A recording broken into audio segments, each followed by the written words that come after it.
को प्लानर में हमें लगाने की ज़रूरत नहीं, क्योंकि आज हमने सिर्फ एक चीज़ सीखनी है जो कि क्वांटिटी में बहुत ज़्यादा है। और यू विल फील कि मैं जिस जिस टॉपिक के ऊपर आऊँगा सब आपसे रेलिवेंट है। इसको हम हमारा जो आज का टॉपिक है वो है formulas. So let me open this folder. हमने ये आज सारी फाइल्स कवर करनी है। एंड मैं थोड़ा सा क्विकली स्पीडीली लेके चलूँगा क्योंकि हमारे से रेलिवेंट सारे ही फार्मूलाज हैं। एंड आई विल ट्राई कि हम आज इस टॉपिक को कवर अप कर लें, क्योंकि मेरा प्लान है कि हम इंशाल्लाह नेक्स्ट 2 क्लासेस के अंदर हम एक्सेल को कवर अप कर लें। सो this is a third last one topic. इसके बाद हम आएंगे पिवट टेबल, और फिर हम डैशबोर्ड की तरफ आएंगे, और फिर उसके बाद पावर बीआई स्टार्ट होगा।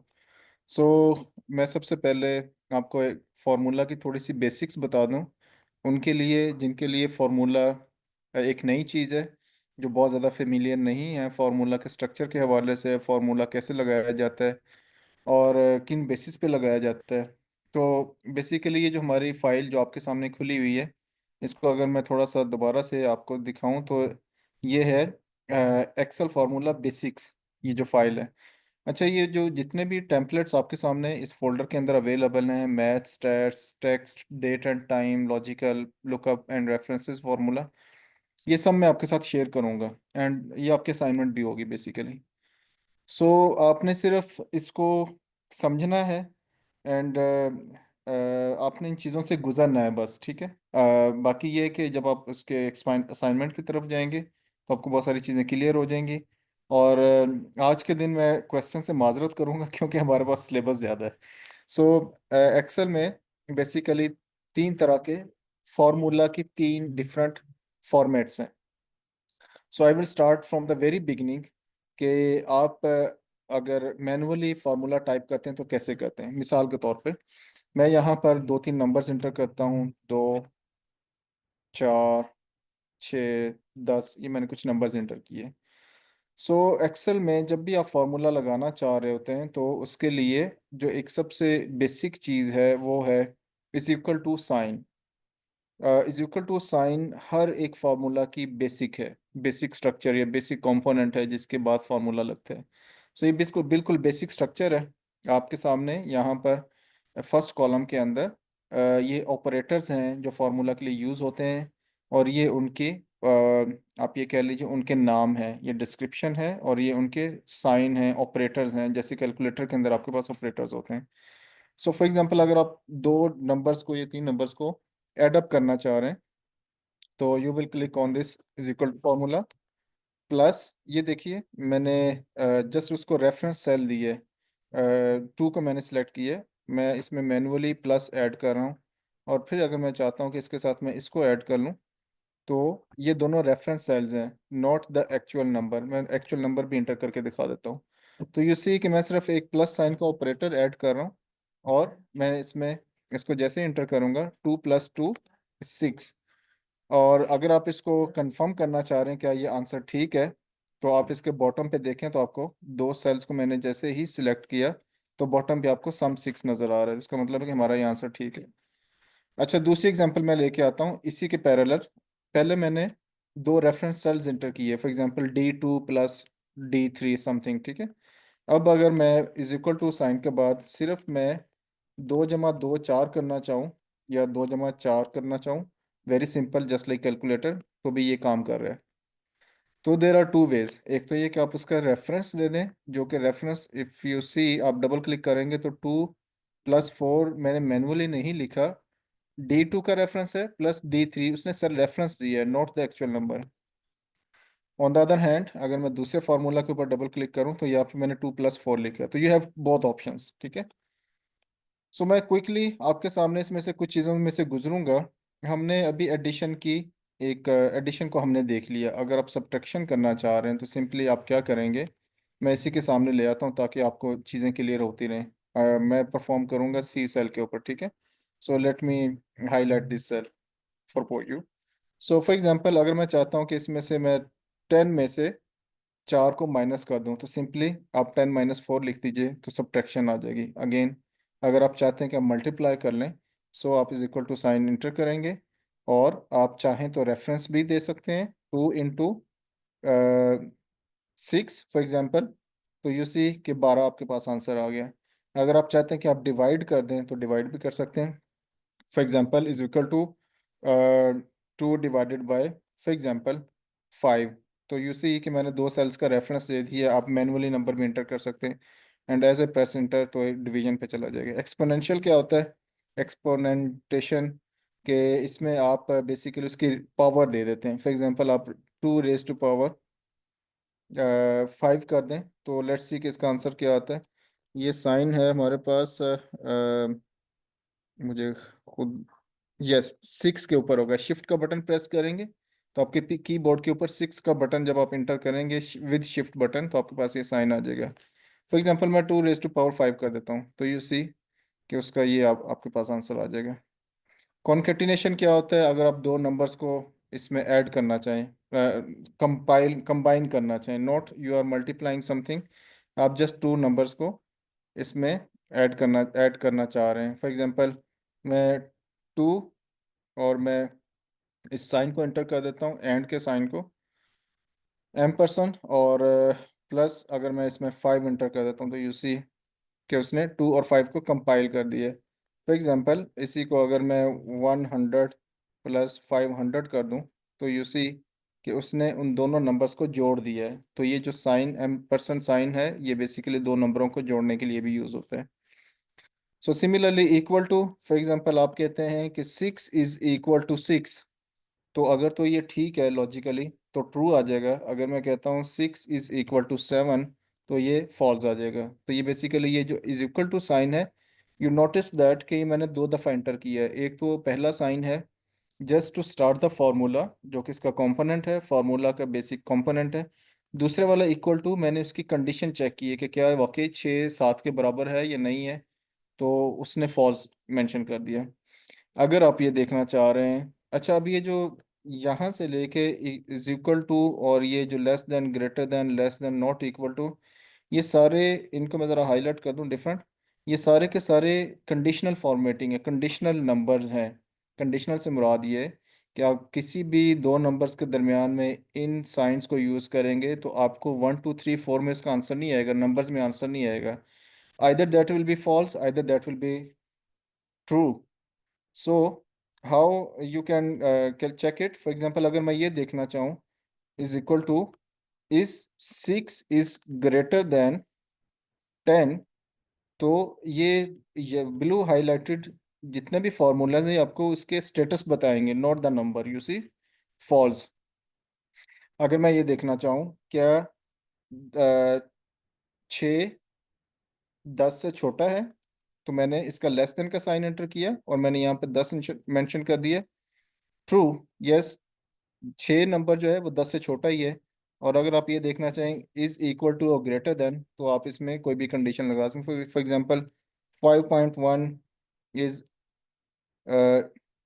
Greater than and equal to 5। सो ये मेरी एक कंडीशन है कि क्या वो उसके बराबर या उससे बड़ा है। ट्रू, हाँ जी, वो एक कंडीशन तो ये कि उसके बराबर भी है उससे बड़ा भी है। इसी तरह आप इसमें उसको उलट कर सकते हैं। For example 10 is less than and equal to 11, तो ट्रू आ जाएगा। यस, हमें पता है कि 10 11 से छोटा भी है और उससे बराबर भी है, तो वो उसके मतलब वो उसकी कंडीशन को फुलफिल कर रहा है। अब फॉर एग्जांपल अगर मैं यहाँ पे ये लिखूँ 3 इज नॉट इक्वल टू 4, तो यस हमें पता है कि 3 उसके बराबर नहीं। तो there are different type of operators. It's just like आप ये कह लीजिए कि आप एक कैलकुलेटर के को अंडरस्टैंड कर रहे हैं एक्सेल के अंदर। सो बड़ा सिंपल ये कैलकुलेशंस हैं, इन ऑपरेटर्स को अगर आप समझ जाएंगे तो आपके लिए बेसिक कैलकुलेशंस बड़ी आसान हो जाएंगी। So it's very easy. आप इसको अगर प्रैक्टिस करेंगे तो आप इसमें थोड़ा सा आपको आइडिया हो जाएगा कि how things works in excel. So allow me to move to the next file. मैं इसको क्लोज करता हूँ, इस फाइल को। ये आपके साथ सारी शेयर कर दी जाएंगी, मैथ फार्मूला। अच्छा, every formula is relevant to you. आप HR चला रहे हैं, आप स्कूल चला रहे हैं, आप हेल्थ का सिस्टम चला रहे हैं, सो एवरी फार्मूला आपसे रेलिवेंट है कहीं ना कहीं पे। तो आपने जस्ट इसको अभी सिर्फ गो थ्रू करना, जस्ट सुनना है और देखना है, तो इंशाल्लाह you will learn more. So this is, और ये सारे के सारे फार्मूलाज जो मैंने यहाँ पे अभी ये फाइल ओपन की, ये सारे मैथ से रेलिवेंट फार्मूलाज हैं। तो मैं क्विकली इसमें से गुजरता हूँ। तो सबसे पहला फार्मूला है इंटीजर, इंटीजर नंबर, ठीक है। तो फॉर एग्जांपल अगर आपके पास ऐसा कुछ डेसिमल्स नंबर हैं, तो आप उसको इस फार्मूला के थ्रू इंटीजर नंबर में कन्वर्ट कर सकते हैं। फॉर फॉर एग्जांपल INT, ये उसका एब्रीवेशन है। ये बेसिकली आपको राउंड नंबर में कन्वर्ट कर देगा इस डेसिमल वाली वैल्यू को। For example you have big database, और उसमें आपको वो जितने डेसिमल्स हैं उनको राउंड वैल्यूज़ के अंदर कन्वर्ट करना है। यू हैव 5,000 50,000 केसेस, तो सिंपली ये फार्मूला अप्लाई कर लें। जैसे मैंने इसका रेफरेंस दे दिया 12.2 इज़ द वैल्यू, और मैं जैसे ब्रैकेट क्लोज करूँगा तो यू सी कि यहाँ पर हमारे पास 12.2 था, लेकिन जब मैंने फार्मूला अप्लाई किया तो वो 12 हो गया। सिमिलरली अब मैं आपको जो चीज़ दिखाना चाह रहा हूँ, ये बेसिकली राउंड ऑफ नहीं है, रिमेंबर दैट। अगेन इंटीजर, मैं आपको थोड़ा सा इसका डिफरेंस भी बता देता हूँ। तो मैं अब दूसरी वैल्यू को पिक करूँ 12.9, एंड यू सी कि उसने दोनों में 12 ही आंसर दिया है, उसने डेसिमल रिमूव कर दिया है। It is not like round of के इसमें आप कहेंगे कि हाँ जी ये 12.9 था तो आइडियली इट शुड बी 13, जब हम इसमें ये फार्मूला लगा रहे हैं, क्योंकि इसको राउंड ऑफ हो जाना है। ये राउंड ऑफ वाला नहीं है। ये सिंपली क्या कर रहा है, if you see the definition, round a number down to the nearest integer. तो ये आपके जो नियरेस्ट नंबर है, मतलब 12.9 को उसने 13 में कन्वर्ट नहीं किया, उसने जस्ट डेसिमल रिमूव किया और 12 में शिफ्ट कर दिया। Next is mode. मोड क्या करता है बेसिकली?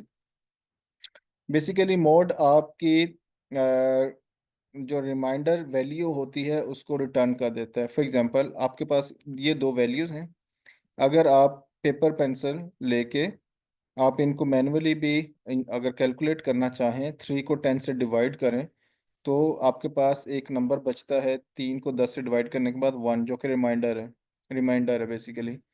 सो बेसिकली मोड भी यही कर रहा है। MOD, mode is the command.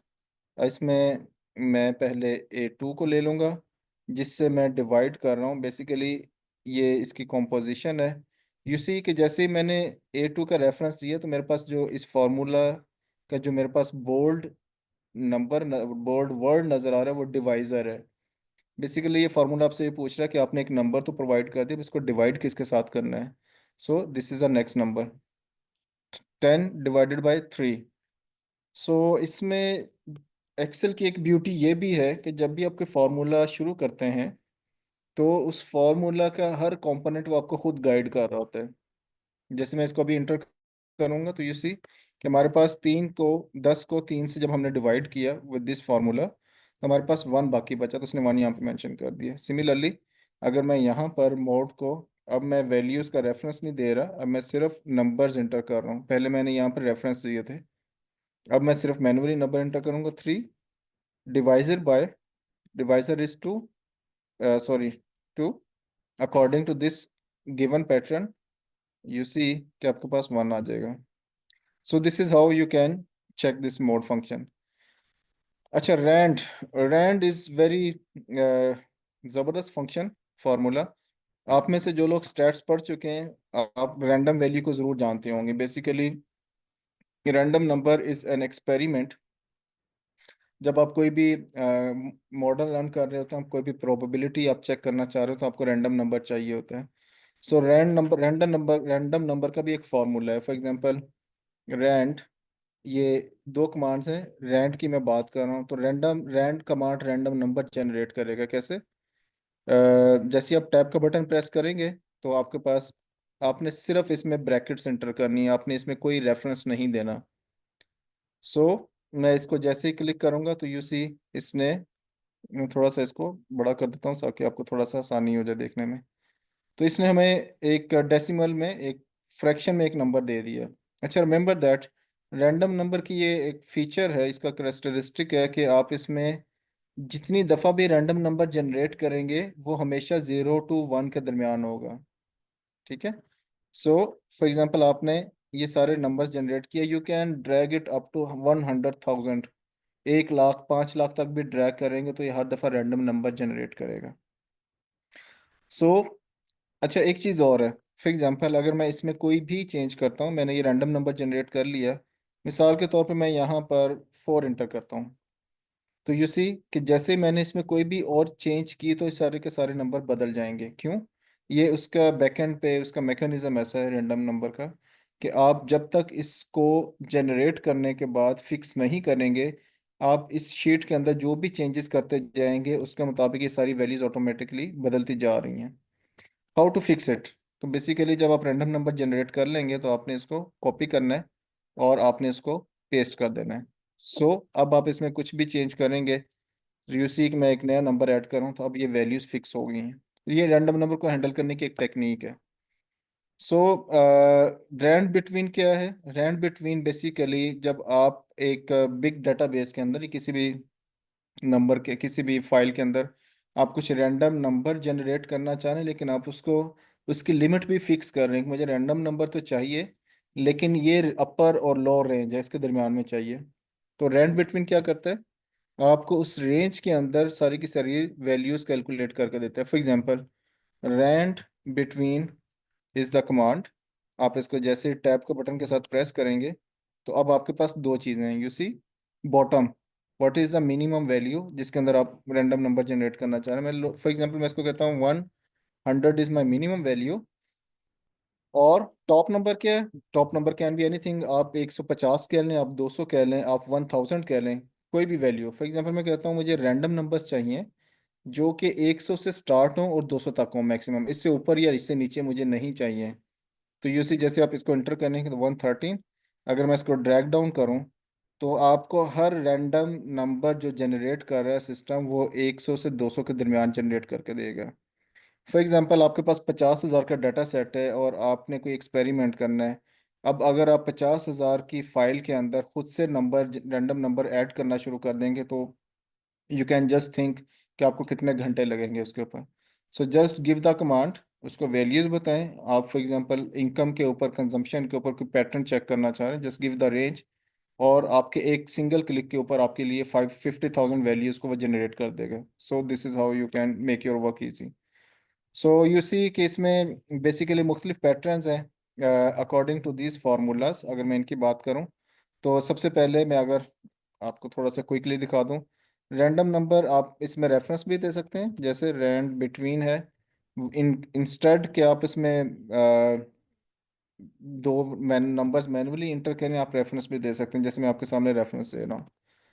The second thing is कि आप इसमें मैनुअली नंबर इंटर कर सकते हैं जो हम अभी देख चुके हैं। और अगर आप इसमें माइनस वैल्यू को भी इसमें ऐड करना चाह रहे हैं तो वो भी देख लेते हैं। फॉर एग्जांपल रैंड बिटवीन, ये जो फोर्थ केस है रैंड बिटवीन, अगर मैं चाहता हूँ कि मैं इसमें देखूँ कि मैं माइनस नंबर्स भी जनरेट कर सकता हूँ, -100 to let's say +100 for example, and see what happens. इसको देखते हैं कि क्या करता है। यू सी कि अब इसने हमें रैंडम नंबर जनरेट करते हुए माइनस की वैल्यूज भी निकाल के दी हैं। It's all random number, every time you will repeat this तो आपके लिए एक नए नंबर जनरेट होते जाएंगे, तो उसको आप जितना ड्रैग डाउन करना चाहें you can do. Ji cashew भाई क्विकली प्लीज। सर हम चाह रहे हैं रैंड बिटवीन वाले फार्मूले से एट अ टाइम 3 कॉलम में वो रैंडमाइज हमें नंबर जनरेट करके दे, प्लस जो डी कॉलम है उसमें हमें कोई सम की रेंज फिक्स करनी है और उसी रेंज के अंदर वो हमें रैंडम बिटवीन के तहत ना वो वाले नंबर कैलकुलेट करके दे। तो क्या ऐसा हो सकता है? अच्छा देखिए, आप इसमें भले 10 कॉलम्स में नंबर्स जनरेट कर लें, ये क्या ये that can produce for you, ठीक है। इसमें सिर्फ आपने ये करना मेरे भाई, ये देखें, मैं जस्ट आपके इस क्विकली मैं आपके इस क्वेश्चन को ज़रा यही रिजॉल्व कर दूं। ये आपका कॉलम नंबर 1 है, आपने यहाँ पर ये 10 नंबर जनरेट कर ली। Simply you need to copy this formula here, ठीक है। आप इसकी रेंज को अगर बदलना चाह रहे हैं, फॉर एग्जांपल जैसे यहाँ पे जैसे मैंने फार्मूला कॉपी पेस्ट किया तो उसने रेफरेंस ही बदल दिया। तो simply what I am doing now, मैं यहाँ पर आपको सिमिलर रेंज के अंदर नेक्स्ट कॉलम में वैल्यूज चाहिए, किसी और रेंज के अंदर चाहिए। फॉर एग्जांपल मैं यहाँ पर दोबारा से ये रेफरेंस दे देता हूँ, ठीक है। आप इसको 100 कॉलम्स में भी कॉपी पेस्ट करेंगे तो दैट विल वर्क, ठीक है। अच्छा ये क्यों नहीं काम किया? क्योंकि वो जैसे ही मैंने नेक्स्ट कॉलम के ऊपर क्लिक किया तो वैल्यूज बदल गई। लेट मी ऐड मैनुअली, या मैं इसका दूसरा फार्मूला ये कर सकता हूँ कि मैं इस रेफरेंस को फिक्स कर दूँ। फिक्स कैसे किया जाता है? मैं थोड़ा सा आपको बता देता हूँ। ये देखिए, आपके पास एक वैल्यू है, आपने एक फार्मूला लगाया है और आप ये चाहते हैं कि आप ये फार्मूला अप टू 1000 या 100,000 सेल्स पे कॉपी पेस्ट करें, तो ये एग्जैक्टली सेम जनरेट होता रहे, मतलब रैंडम नंबर। तो आप क्या करेंगे, आप इस पोर्शन के ऊपर क्लिक करते हुए, जहाँ पे मेरा कर्सर है A2, प्रेस F4 बटन। जैसे आप F4 बटन प्रेस करेंगे तो यू सी कि यहाँ पे डॉलर साइन लग जाएगा। अगेन A3 के ऊपर F4 बटन प्रेस करेंगे तो दोनों में डॉलर साइन लग गया। अब इसका मतलब ये है कि एक्सेल ने आपके इन इस रेफरेंस वाली वैल्यूज को फिक्स कर दिया है। Now if you drag it down, आप इसको 100,000 पे भी ड्रैग करके ले जाएं तो ये आपका जो नंबर है वो सेम रहेगा। आप इसको फर्दर कॉपी पेस्ट कर लें, नेक्स्ट में ले जाएं, तो यू सी कि आप जितनी दफ़ा इसमें फाइल में चेंजेस करते जाएंगे, वैल्यूज विल बी चेंजिंग। ठीक है, रेफरेंस इज द सेम। अब अगर आप चाहते हैं कि आप इसको सम कर लें, तो आप सिंपली यहाँ पर एक दफ़ा सम की वैल्यू ऐड कर दें। सम इन तीन का आप यहाँ पर रेफरेंस दे दीजिए। बट रिमेंबर दैट अगर आपको ये सम हर दफ़ा सेम ही चाहिए, तो रैंडम नंबर जनरेट कर लेने के बाद आपने इन सब को कॉपी करना है और पेस्ट कर देना है एज नंबर। अगर आप ये नहीं करेंगे, तो अगर आपने रैंडम नंबर जनरेट किया और उसका सम जनरेट किया, आपने अपनी तरफ से तो सम जनरेट करके फाइल भेज दी, लेकिन जैसे ही कोई नेक्स्ट पर्सन आपकी फाइल को ओपन करेगा, तो उस फाइल को ओपन करते ही ये सारी वैल्यूज़ बदल जाएंगी, क्योंकि आपने फाइल को ओपन किया। इसमें आप कुछ भी नया चीज चेंज करेंगे तो अब देखिए मैंने उसके नंबर्स फिक्स कर दिए। अब ये इफ़ यू सी, तो ये सारे के सारे नंबर्स हैं, नॉट द फार्मूला। तो ये इस चीज़ का आपने ख्याल रखना है, रैंडम नंबर इस तरह से आपको मैनेज करना होगा।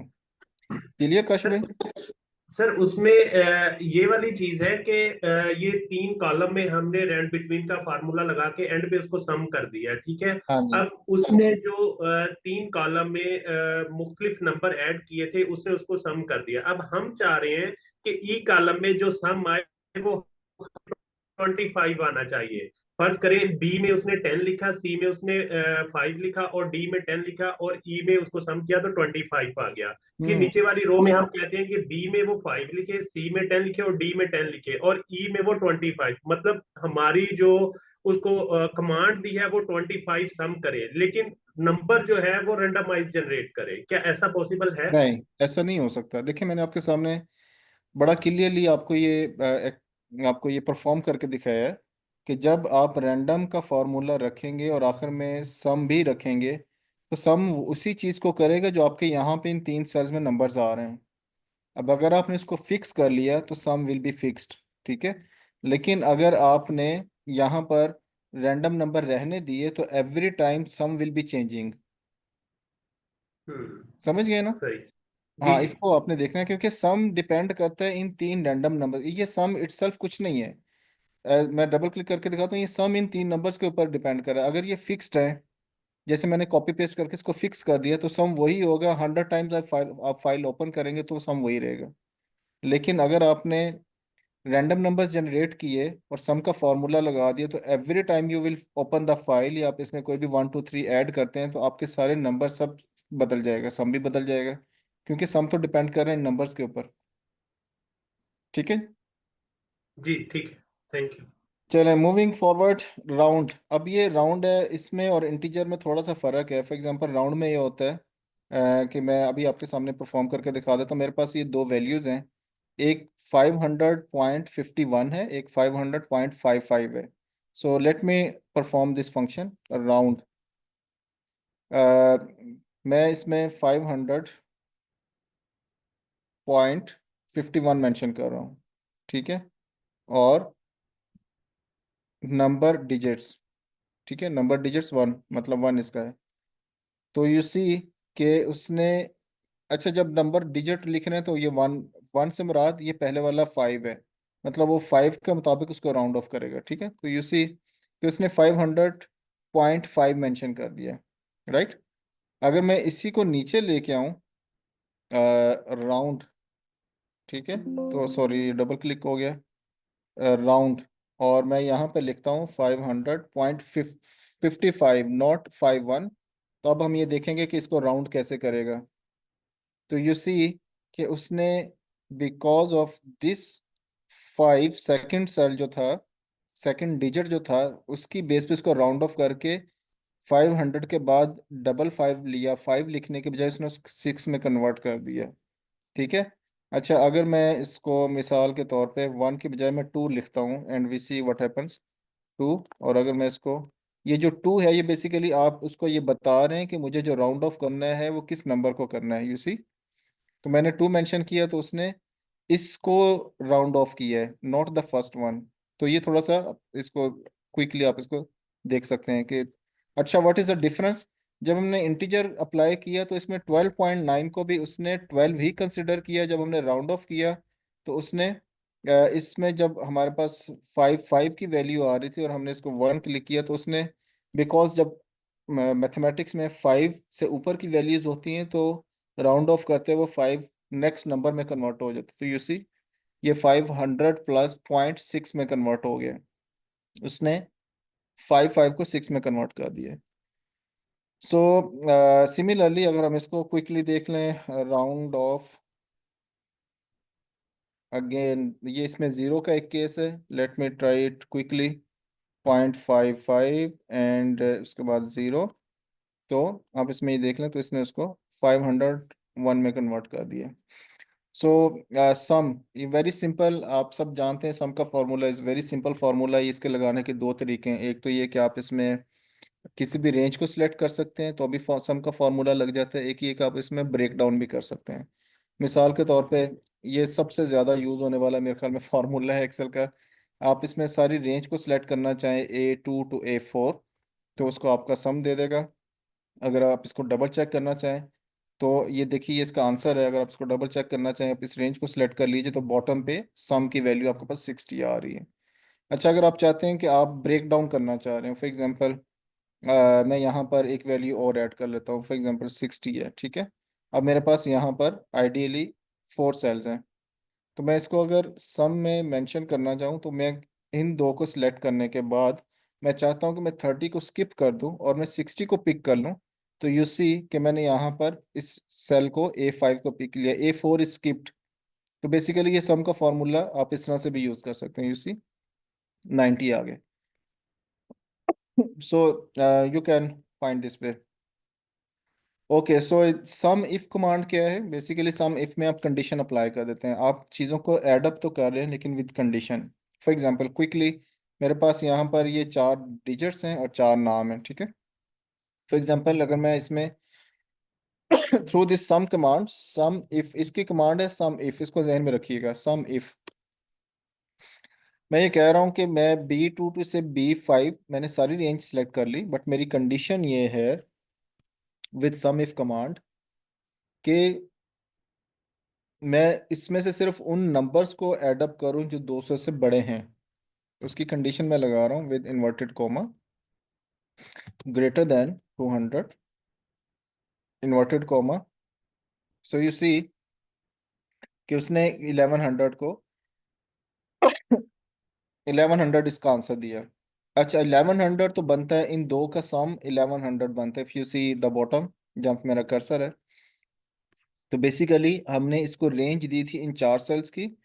इन बिगर पिक्चर आप अगर एक 100 सेल्स का वैल्यू का सेट ले रहे हैं और उसमें आप ये कंडीशन लगा देते हैं कि इस 100 केसेस में से सिर्फ उनको पिक किया जाए जो कि 700 से अबव हैं या 800 से अबव हैं, 1000 से अबव हैं, तो वो आप कंडीशन इसमें अप्लाई कर सकते हैं।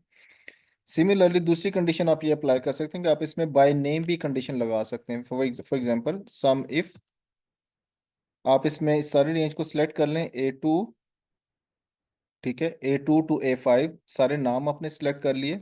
अब ये कंडीशन की दूसरी टाइप है। क्राइटेरिया क्या है? आप ये कहते हैं कि इसमें से सिर्फ वो वैल्यूज पिक की जाएं जिन जो अली के नाम से हैं, ठीक है। और मैंने अली का नाम इन्वर्टेड कॉमा के अंदर मेंशन कर दिया, and again I am picking this second range. क्योंकि मुझे वैल्यूज पिक करवानी है तो मैंने दो डिफरेंट कॉलम्स को पिक किया। पहले कॉलम में मैंने नामों को पिक कर लिया, दूसरी कंडीशन में मैंने जो नंबर्स हैं उनको पिक कर लिए। एंड यू सी कि उसने इस पूरी रेंज में से सिर्फ वो नंबर्स कैलकुलेट किए हैं जो अली अली से रेलिवेंट हैं।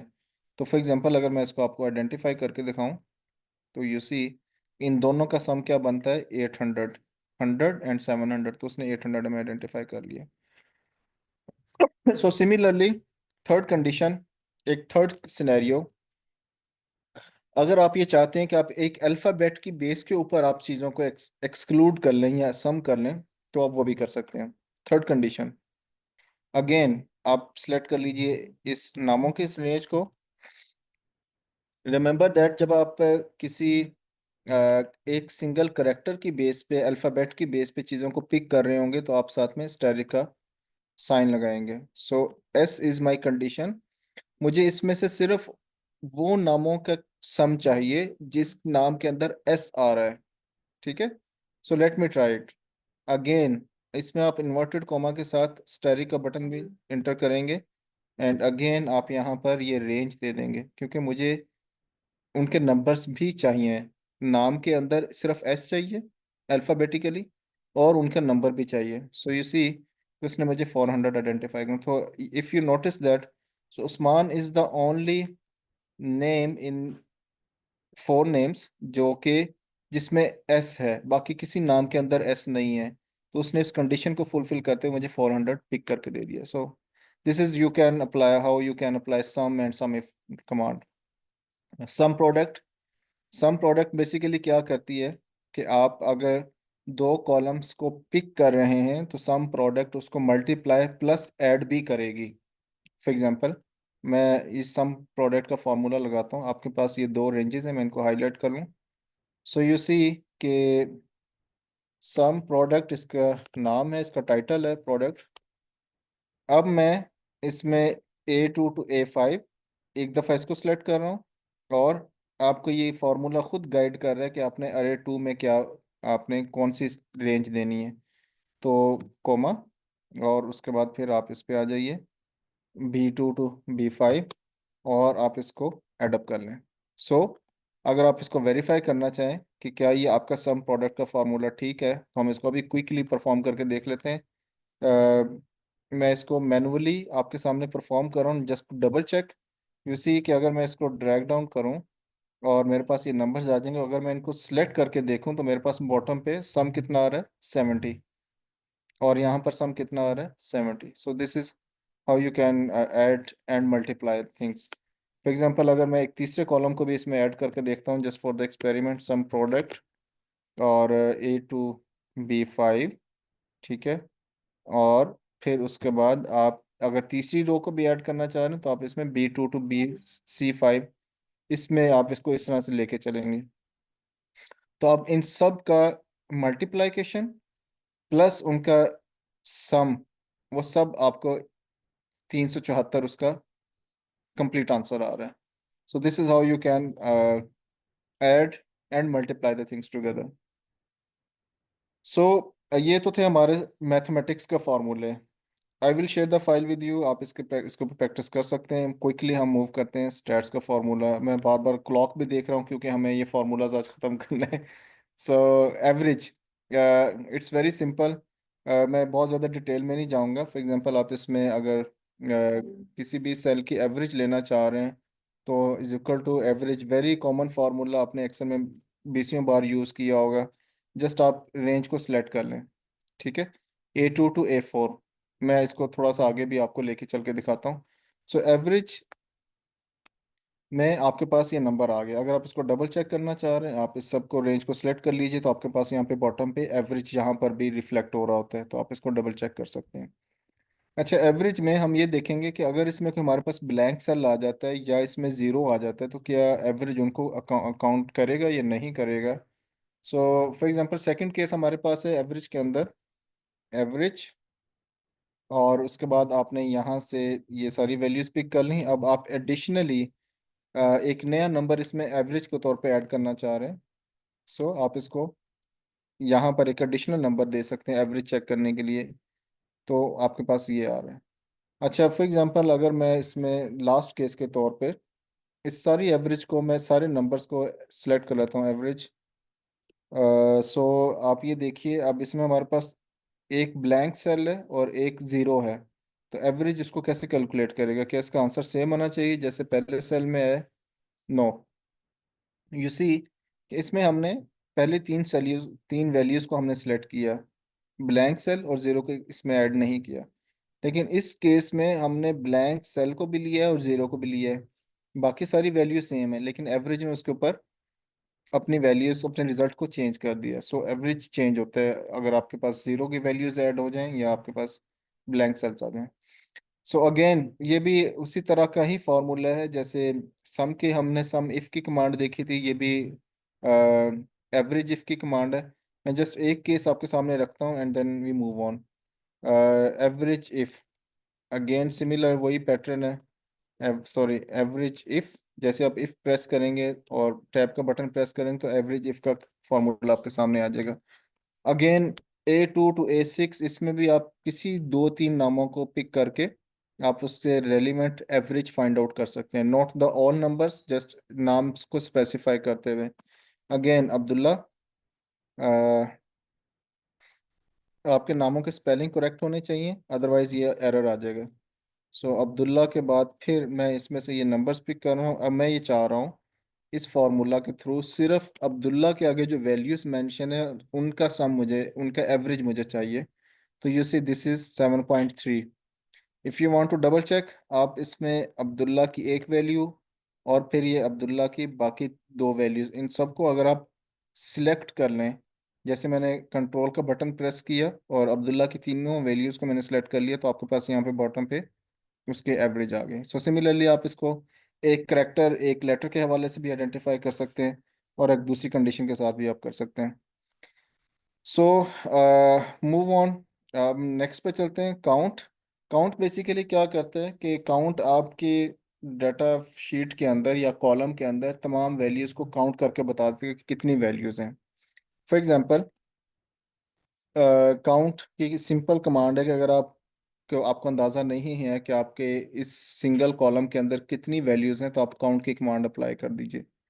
काउंट का फॉर्मूला है सिंपली आप ए से लेके A6 तक, जो कि हमारे पास यहाँ पर आ रहा है, मैं इसको एज इट इज़ मेंशन, इसको मैं यस ऐड कर लेते हैं एंड वी सी। तो उसने सिर्फ दो को कंसिडर किया हुआ है, इन तीन को काउंट की कमांड कंसिडर नहीं कर रही। ना वो ब्लैंक वैल्यू को कंसिडर कर रही है, ना वो टेक्स्ट को कंसिडर कर रही है, ना वो एरर वाली वैल्यू को कंसिडर कर रही है।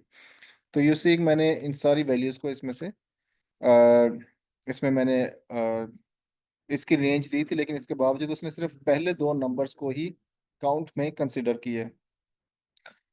इसमें एक और चीज़ होती है, अगर आपके पास ऐसा कोई कॉलम या ऐसा डाटा है जिसमें आपके पास मल्टीपल सेल्स खाली हैं, फॉर एग्जांपल फील्ड में से डाटा है एंड यू हैव 50,000 केसेस या 5,000 cases and you don't know कि इसमें से कितने सेल खाली हैं फील्ड में से, तो उसमें आपके पास काउंट ब्लैंक का भी एक ऑप्शन होता है। और बाकी उसमें हम इसमें काउंट ए को भी चेक कर लेते हैं, काउंट ए क्या बता रहा है। Count A basically you see count A, ये आपके इन्हीं सेल में से सिर्फ उनके बारे में बताएगा जो कि खाली नहीं है, नॉट एम्पटी। यू सी कि आपने जब ये काउंट ए की कमांड अप्लाई की तो count A counts the cell that are not empty. Count A इसलिए count A basically count all है, काउंट ऑल जो एम्प्टी नहीं है उसने उसको आपको कैलकुलेट करके बता दिया। इसमें इस टाइम इसने क्या किया, इसने हेलो को भी ले लिया और इसको भी ले लिया, जो एरर वैल्यू थी उसको भी।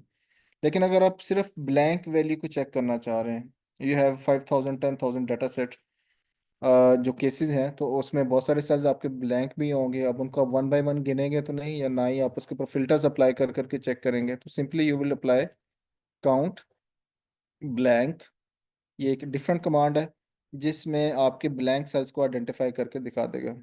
यू सी कि आप जैसे इसमें क्लिक करेंगे चेक करेंगे तो उसने देखिए आपको वन बता दिया। अब ये वन कौन सा है, बेसिकली ये वन ये वाला ब्लैंक सेल है जिसको उसने काउंट ब्लैंक कमांड के थ्रू आपको निकाल के दे दे। काउंट इफ ये नेक्स्ट है, अगेन सिमिलर टू जैसे हमने पहले कैलकुलेट कर लिए हैं सम एवरेज, लेकिन मैं जस्ट क्विकली काउंट इफ में सिर्फ आपको एक मैं अप्लाई करके दिखा देता हूँ। काउंट इफ, अगेन आप इसमें क्या कर रहे हैं, आप ये सारी वैल्यूज को सिलेक्ट कर रहे हैं B3 to B6, ये सारी वैल्यूज हैं। अब आप इसमें काउंट इफ में आप ये कंडीशन लगा देते हैं कि इसमें से सिर्फ उन नंबर्स को काउंट किया जाए जो 10 से बड़े हैं। It can be applied anywhere. आप इन्वेंट्री मैनेज कर रहे हैं, आप एचआर मैनेज कर रहे हैं, आप स्कूल के बच्चों की इंफॉर्मेशन ले रहे हैं, आप वैक्सीनेशन का डाटा इकट्ठा कर रहे हैं, तो you can apply everywhere. So again inverted comma condition आप हमेशा इन्वर्टेड कॉमा के अंदर लगाएंगे, ठीक है। ग्रेटर देन 10, और उसके बाद आप इन्वर्टेड कॉमा को ऐड करेंगे एंड यू सी कि उसने आपको दो सेल वो वाले आइडेंटिफाई कर दिए हैं जो 10 से बड़े हैं। अगेन उसने 10 को इसमें कंसिडर नहीं किया। हमने क्या कमांड लगाई, ग्रेटर देन 10, नॉट 10 इटसेल्फ। अगर हम इसमें equal to and greater than की कमांड रखते तो इक्वल टू में 10 भी कंसिडर हो जाता, लेकिन उसने सिर्फ ग्रेटर देन 10 को पिक किया है। सो अगेन ये इन चार में से उसने सिर्फ दो वैल्यूज को आइडेंटिफाई किया है जो कि ग्रेटर देन 10 है, एंड यू सी उसने आपको वो आइडेंटिफाई करके दे दिया। तो you can apply this on alphabets, मतलब सिंगल करेक्टर के ऊपर भी, वर्ड वाइज भी आप इसको कर सकते हैं। अच्छा, अब ये लार्ज फार्मूला क्या है? बेसिकली लार्ज और स्मॉल ये दोनों आपको वो वैल्यूज पिक करके दिखाते हैं जो आप इसमें आइडेंटिफाई कर देते हैं कि मुझे पहले नंबर पे बड़ी वैल्यू चाहिए, मुझे दूसरे नंबर पे बड़ी वैल्यू चाहिए। फॉर एग्जांपल आपके पास ये कुछ नंबर्स हैं, आप ये लार्ज फार्मूला अप्लाई कर रहे हैं just to check. Let me apply it first. अरे, और इसमें आपने ये सारे नंबर सेलेक्ट कर लिए और आप उसको ये बता रहे हैं कि मुझे इसमें से जो पहले नंबर पे सबसे बड़ा नंबर है वो पिक करके दिखाओ। सो लार्ज, यू सी उसने हमें 9 पिक करके दिखा दिया। अब इस सारी रेंज में 9 सबसे बड़ा है। For example you have 100,000 values, आप उसमें से उसको ये कमांड दे सकते हैं। अच्छा, अगर आपको पहले नंबर पे जो सबसे बड़ा नंबर वो नहीं चाहिए, आप उसको सेकंड थर्ड नंबर भी बता सकते हैं। फॉर एग्जांपल नेक्स्ट केस में मैं से ये कहता हूँ कि लार्ज, और मैं सारी रेंज बता देता हूँ और उसमें कहता हूँ कि मुझे जो सेकंड नंबर पे सबसे बड़ा नंबर है, केथ वैल्यू मींस कि आप उसको ये बता रहे हैं कि आपको किस नंबर की वैल्यू चाहिए आउट ऑफ होल रेंज। तो K is you know that value जो आपके जहन में है। फॉर एग्जांपल इसमें कहता हूँ मुझे सेकंड नंबर पे सबसे बड़ा नंबर चाहिए, not the last the highest number. So you see अब ये सेकंड नंबर पे सबसे बड़ा नंबर है अगेन। सो इसी तरह अगर आप स्मॉल पे आए तो स्मॉल में भी यही पैटर्न है। आप उसमें नंबर्स के थ्रू उसको बता सकते हैं कि आपको किस नंबर की जो स्मॉलेस्ट वैल्यू वो चाहिए। फॉर एग्जांपल स्मॉल, और मैं ये सारी रेंज सेलेक्ट कर लेता हूँ और उसमें कहता हूँ कि मुझे जो सेकंड नंबर पे सबसे स्मॉलेस्ट वैल्यू है वो आइडेंटिफाई करके दो। तो ideal answer will be 5। You see कि ये सेकंड नंबर पे सबसे छोटी वैल्यू है। लेकिन अगर मैं इसी फॉर्मूला को बदल दूं और इसे मैं कहूँ कि मुझे सबसे स्मॉल वैल्यू चाहिए, तो वो 1 है, एंड वी नो दैट कि इन सारे नंबर्स में से 1 इज़ द स्मॉलेस्ट वैल्यू जो उसने आइडेंटिफाई करके दिखा दी। So rank, what is rank? Basically rank आपकी नंबरिंग की ऑर्डरिंग करता है, आपके नंबर्स की ऑर्डरिंग करता है। सो ये रैंकिंग करता है आपके डाटा की। फॉर एग्जांपल इसका फॉर्मूला मैं आपको बता देता हूँ and then we explain it. Rank rank का formula rank dot E Q है। आप rank dot E Q apply कीजिए, नंबर्स आ जाएंगे, रेंज को सिलेक्ट कर लीजिए A2 to A5, और उसके बाद आप इसको सॉरी, रैंक डॉट क्यू, आप इसमें ये रेफरेंस दे दीजिए रैंक नंबर, और फिर उसके बाद आप इस तरह से इसको सिलेक्ट कर लीजिए A2 to A3 और A5।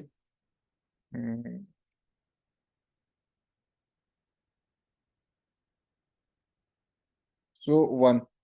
सो बेसिकली आपकी लिस्ट के अंदर आपके नंबर्स की रैंकिंग के मुताबिक आपको वो चीज़ों को आइडेंटिफाई करके रैंक करके आपको बताता है। अगर आप इसकी डेफिनेशन देखें, returns the rank of number 1 from the list, note that excel by default takes ascending order rank. अच्छा, फॉर एग्जांपल अगर हम इसकी रैंकिंग को चेक करना चाहें, मैं अगर यहाँ पर 2 लिख देता हूँ फॉर एग्जांपल, नॉट एप्लीकेबल। अगर मैं यहाँ पर A3 लिख देता हूँ तो उसकी 3 की रैंकिंग आ जाएगी। तो बेसिकली ये आपके रैंकिंग को शो कर रहा है। So minimum maximum, you must be familiar with this concept. अगर आप किसी भी डाटा सेल के अंदर, किसी भी फाइल के अंदर मिनिमम और मैक्सिमम अप्लाई करना चाह रहे हो, ये देखना चाह रहे हो कि इसमें से सबसे बड़ी वैल्यू सबसे छोटी वैल्यू कौन सी है, तो उसकी कमांड मैक्स है। Max is for the largest number, bigger number, max में है ये। और इसके बाद आप इस सारी रेंज को सिलेक्ट कर लें, तो इसमें जो सबसे बड़ा नंबर होगा ये कमांड आपको सबसे बड़ा नंबर प्रोवाइड कर देगी। यू सी, ये आपका सबसे बड़ा नंबर है। इसी तरह अगर आप मिनिमम में आएंगे तो आप इसमें सबसे स्मॉलेस्ट वैल्यू को आइडेंटिफाई कर सकते हैं, मिनिमम। अच्छा, ये अप्लाई कहाँ पे किया जाता है? जब ऑब्वियसली अगेन आई रिपीट कि जब आपके पास बहुत बड़ा डाटा सेट होता है, you have thousands of cases, thousands of children का डाटा है, और आप उसमें मिनिमम मैक्सिमम की वैल्यू को आइडेंटिफाई करना चाह रहे हैं, तो आप मिनिमम मैक्सिमम का फार्मूला लगा दिए, तो आपको इसकी सारी समरी आपके पास सामने आ जाती है। अच्छा, वाई वाई डिडंट वर्क? क्योंकि हमारे पास यहाँ पर मैंने उसकी रेंज ज़रा ज़्यादा बढ़ा दी, तो उसमें ये एरर वैल्यू भी आ रही है, तो उसने एरर को एक्सेप्ट नहीं किया।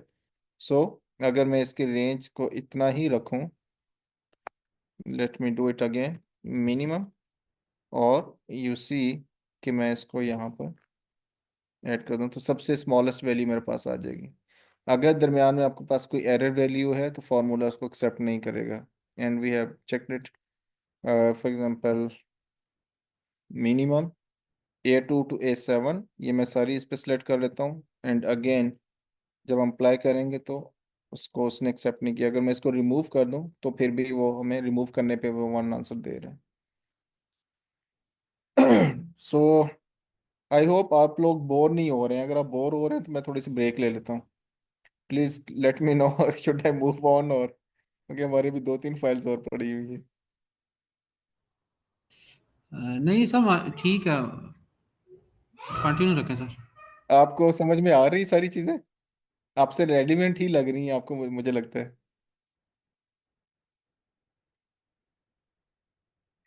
ओके, मैं इसको सेव कर लेता हूँ, और सेव नहीं किया मैंने क्योंकि मैं आपके साथ बाद में इसको शेयर कर लूँगा। अच्छा, ये टेक्स्ट फार्मूला, ये बड़ी इंटरेस्टिंग चीज़ें हैं, आपको ज़िंदगी में कहीं ना कहीं ये ज़रूर काम आएंगी। और जब कभी आप कहीं पे स्टक हो जाएं, ओपन दिस फाइल एंड आपको थोड़ा सा आइडिया हो जाएगा कि आपने इसको कैसे टैकल करना है। So basically left right mid बहुत सारी कमांड्स हैं टेक्स्ट के हवाले से। Let me quickly go through. Basically आपके पास जब टेक्स्ट फाइल होती है, मैं साथ में मेरे ख्याल में ना वो वाली फाइल भी खोल लूँ so that you have idea कि हम अगर मैं कुछ थोड़ा सा इसको बड़े लेवल पे इसको परफॉर्म करना पड़ता है तो मैं let me do it there. So here is a customer database, you see. अच्छा, इसमें टेक्स्ट वैल्यू पे आ जाते हैं। मुझे जहाँ कहीं पे ज़रूरत पड़ी तो मैं इसको भी साथ में यूज़ कर लूँगा, ठीक है। सो text value basically left right क्या फंक्शन है, इसमें आप किसी भी लफ्ज़ को ब्रेक कर सकते हैं। ये सारी कमांड्स अल्फाज के हवाले से, टेक्स्ट के हवाले से है। फॉर एग्ज़ाम्पल, आपके पास एक वर्ड है पाकिस्तान, या फॉर एग्ज़ाम्पल डिजिटल वर्ड, या कोई भी हेलो। अब आप उसमें कुछ हरूफ को निकालना चाह रहे हैं, तो कैसे निकालेंगे? फॉर एग्ज़ाम्पल, लेफ़्ट कमांड का मतलब ये है कि आप लेफ्ट साइड से अल्फाज हरफ को ख़त्म करना चाह रहे हैं, लेफ्ट। और आप मैनुअली भी टाइप कर सकते हैं और रेफरेंस भी दे सकते हैं, दोनों ऑप्शंस हैं। फॉर एग्जांपल, हेलो एक वर्ड है और मैं चाहता हूँ कि इसके पहले दो हरूफ इसमें से मैं निकाल दूँ, ठीक है। सो जैसे ही मैंने ये फार्मूला की कमांड दी तो यू सी के पहले दो हरूफ इसमें से हेलो वर्ड में से निकल गए। ये तो मैंने इसके अंदर एक वर्ड टाइप किया था, आप इसका रेफरेंस भी दे सकते हैं। For example, left, and again आपने यहाँ पर रेफरेंस दिया, पहले मैंने रेफरेंस नहीं दिया था। अगेन नंबर करेक्टर्स, बड़ा सिंपल सा फॉर्मूला है, you C.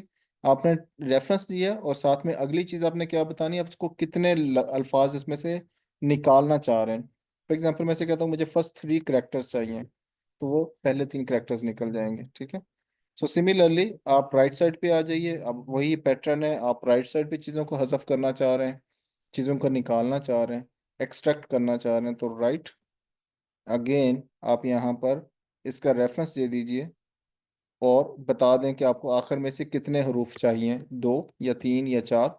So you C LO, तो राइट और लेफ्ट दोनों आपका यहाँ से बड़ा क्लियरली आप इसमें से चीज़ों को एक्सट्रैक्ट कर सकते हैं। सो अगर मैं यहाँ पर 4 कैरेक्टर्स मेंशन कर दूँ तो यू सी एलो, तो आपके पास इस तरह से इसमें ऑप्शन है। अच्छा, अब ये जो मिड है, मिड में बेसिकली आप इसके सेंटर में से भी चीज़ों को एक्सट्रैक्ट कर सकते हैं। इनकी ज़रूरत हमें कहाँ पड़ती है? जब आप किसी पेशेंट, किसी स्टूडेंट के नाम का डेटाबेस मैनेज कर रहे हैं, आपके पास कमोडिटीज हैं, आपके पास एक बिग बिग सीरियल नंबर है, आप उसमें से चीज़ों को एक्सट्रैक्ट करना चाह रहे हैं, so these commands work there. So for example, अगर मिड में से कुछ चीज़ों को उठाना चाह रहे हैं, नॉट लेफ्ट राइट, मिड में से कैसे उठाएंगे? मिड की कमांड है, आप ये देखिए इसमें टेक्स्ट आ गया, यहाँ पर रेफरेंस भी दे सकते हैं, और अगेन आप इन्वर्टेड कोमा के अंदर पूरे लफ्ज़ को खुद से टाइप कर सकते हैं। So amazing excel is a word.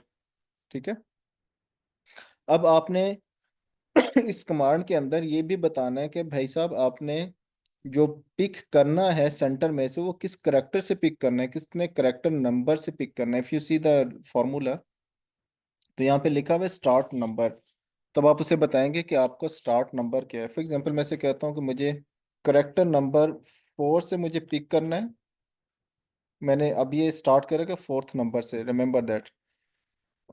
और थर्ड पार्ट इस फार्मूला के ये कि आपने इसमें से कितने करेक्टर्स निकालने हैं। मिड पार्ट क्या है? आपने ये बताना है कि स्टार्ट कहाँ से करना है और कितने करेक्टर्स पिक करने हैं। फॉर एग्जांपल इसमें से मैं इसको 5 4 का ही नंबर दे देता हूँ। मैं कह रहा हूँ कि इस बिग बिग वर्ड में से 4th नंबर से स्टार्ट करो, मुझे 4 करेक्टर्स पिक करके दे दो, जिंक। So if you check it, so you see, पहले 3 उसने माइनस कर दिए, मैंने 4th नंबर कहा था, 4th, 5th, 6th, 7th। 4th number से स्टार्ट करके मैंने सिर्फ 4 करेक्टर्स निकलवाने थे, तो उसने वैसे ही इसमें से निकलवा दिए। सो सिमिलरली आप इसमें कोई भी और वर्ड भी टाइप कर सकते हैं। फॉर एग्जांपल मैं यहाँ पर रेफरेंस की बजाय मैं इसमें कहता हूँ कि ब्यूटीफुल पाकिस्तान, फॉर एग्जांपल। ठीक है, और मैं यहाँ से करेक्टर्स को मैं बदल देता हूँ, जस्ट एग्जांपल के दौर में मैं कहता हूँ 5th करेक्टर से मुझे चीज़ों को उठाना है, मुझे 6 करेक्टर्स चाहिए।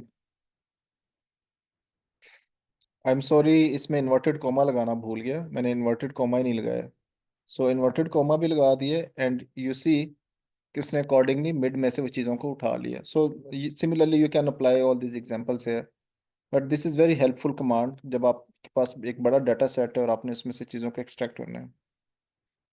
फॉर एग्जांपल, आप लेंथ किसी चीज़ की चेक करना चाह रहे हैं, किसी करेक्टर की लेंथ चेक करना चाह रहे हैं, किसी वर्ड की लेंथ चेक करना चाह रहे हैं, तो आप इसमें लेंथ का फॉर्मूला अप्लाई करेंगे।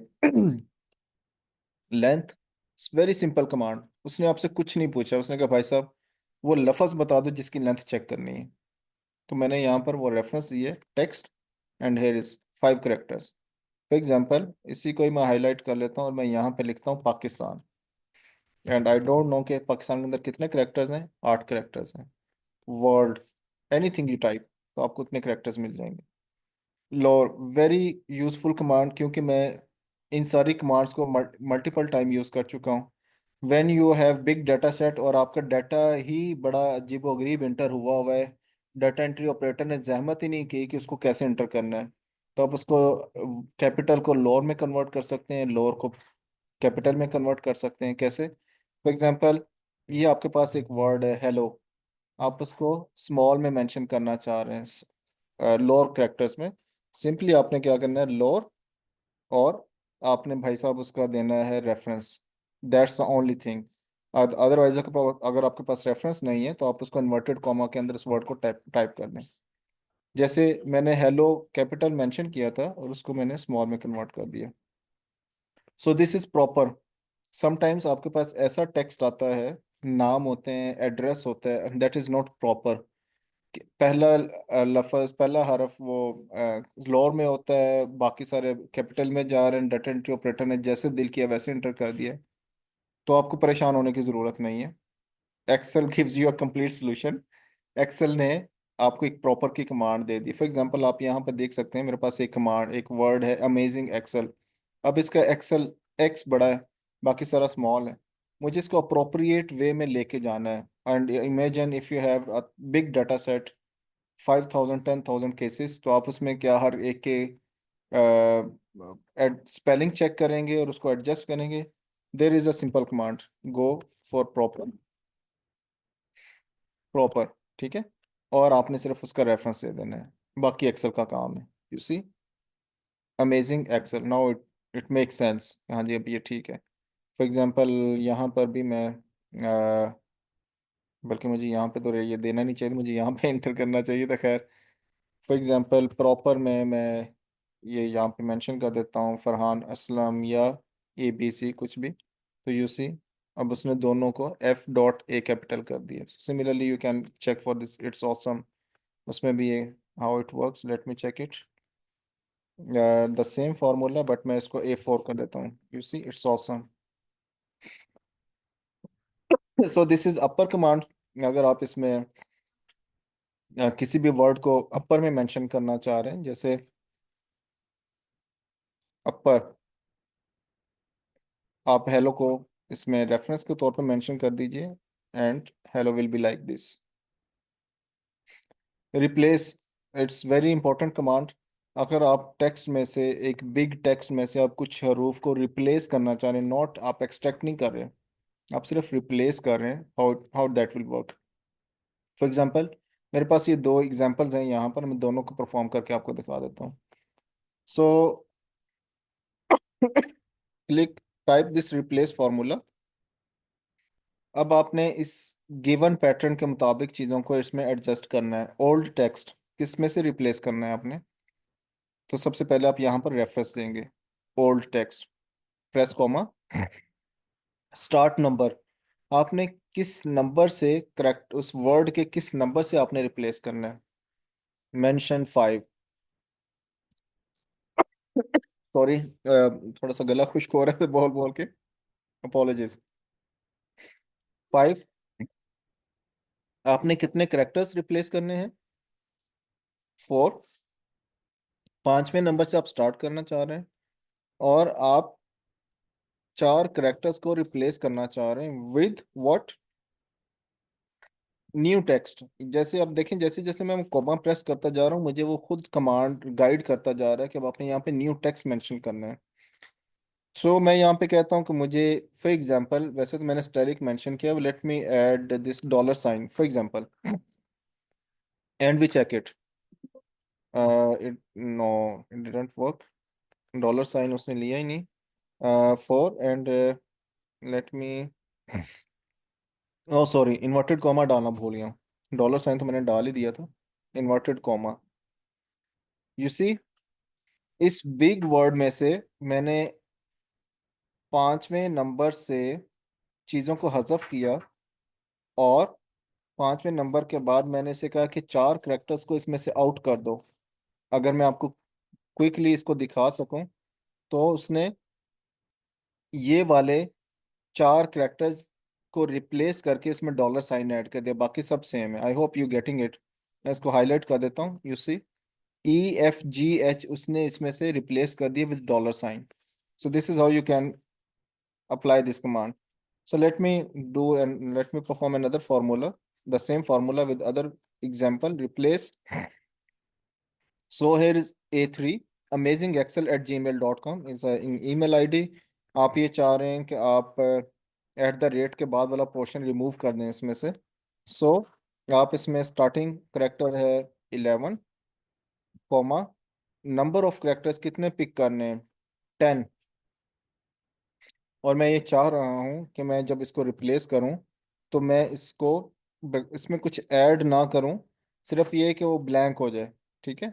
सो इसी मैंने डबल इन्वर्टेड कॉमा डाल दिया, मैंने इसके दरमियान में कोई स्टैरिक डॉलर साइन कुछ भी ऐड नहीं किया, and press close the command, close the formula, and you see amazing excel और .com, मतलब @gmail आउट हो गया, डॉट भी आउट हो गया, इसमें से इस पोर्शन में से वो हाइपर लिंक लगा हुआ है, तो इस सारे टेक्स्ट में से इतना पोर्शन इसमें से हज़फ हो गया है, रिप्लेस हो गया है, ठीक है।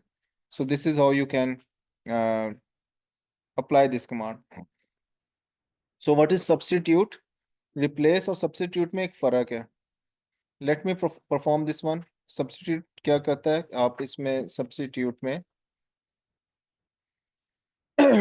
A2, ये एक टेक्स्ट है, ABCD समथिंग, कोई भी AB टेक्स्ट है, इसमें आप A को रिप्लेस कर रहे हैं with Z for the first time only.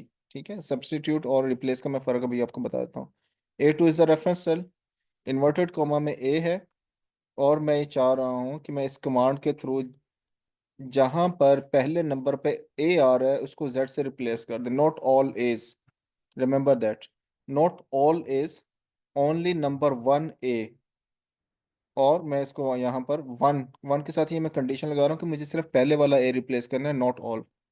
And you see कि उसने इस सारे में से सिर्फ पहले वाला जो Z, पहले वाला A था उसको रिप्लेस किया है, बाकी सब A's अपनी जगह पर मौजूद हैं।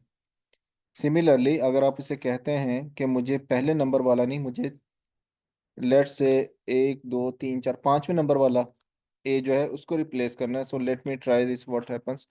ये दूसरे नंबर वाला होगा आइडियली मेरे ख्याल में। Let me try it.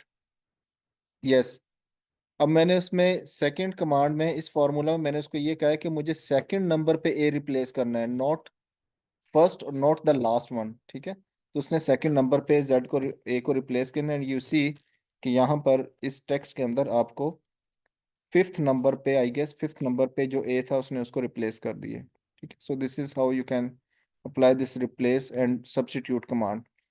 And this is the last one of this text formula file. For example आपके पास एक नंबर है और आप उस नंबर को, उसका फॉर्मेट बदलना चाह रहे हैं, तो आप उसका फॉर्मेट कैसे बदलेंगे, अब उसको टेक्स्ट में कैसे लेके आएंगे? अच्छा, फॉर एग्जांपल मैं यहाँ पर अभी आपके सामने उसके टेक्स्ट की एक कमांड देता हूँ, टेक्स्ट। अब ये कमांड है बेसिकली, आप किसी भी नंबर को या किसी भी डिजिट को आप टेक्स्ट फॉर्म में तब्दील कर देंगे। तो कैसे करेंगे? टेक्स्ट फॉर्मेट आ गया, और अब आप उसमें उसका फॉर्मेट भी बता रहे हैं कि मुझे टेक्स्ट फॉर्मेट में तो चाहिए लेकिन विद डेसिमल्स चाहिए। And let me perform this one. So you see कि वो जो 20,000 का नंबर है ये उसको टेक्स्ट फॉर्म में तब्दील कर देगा।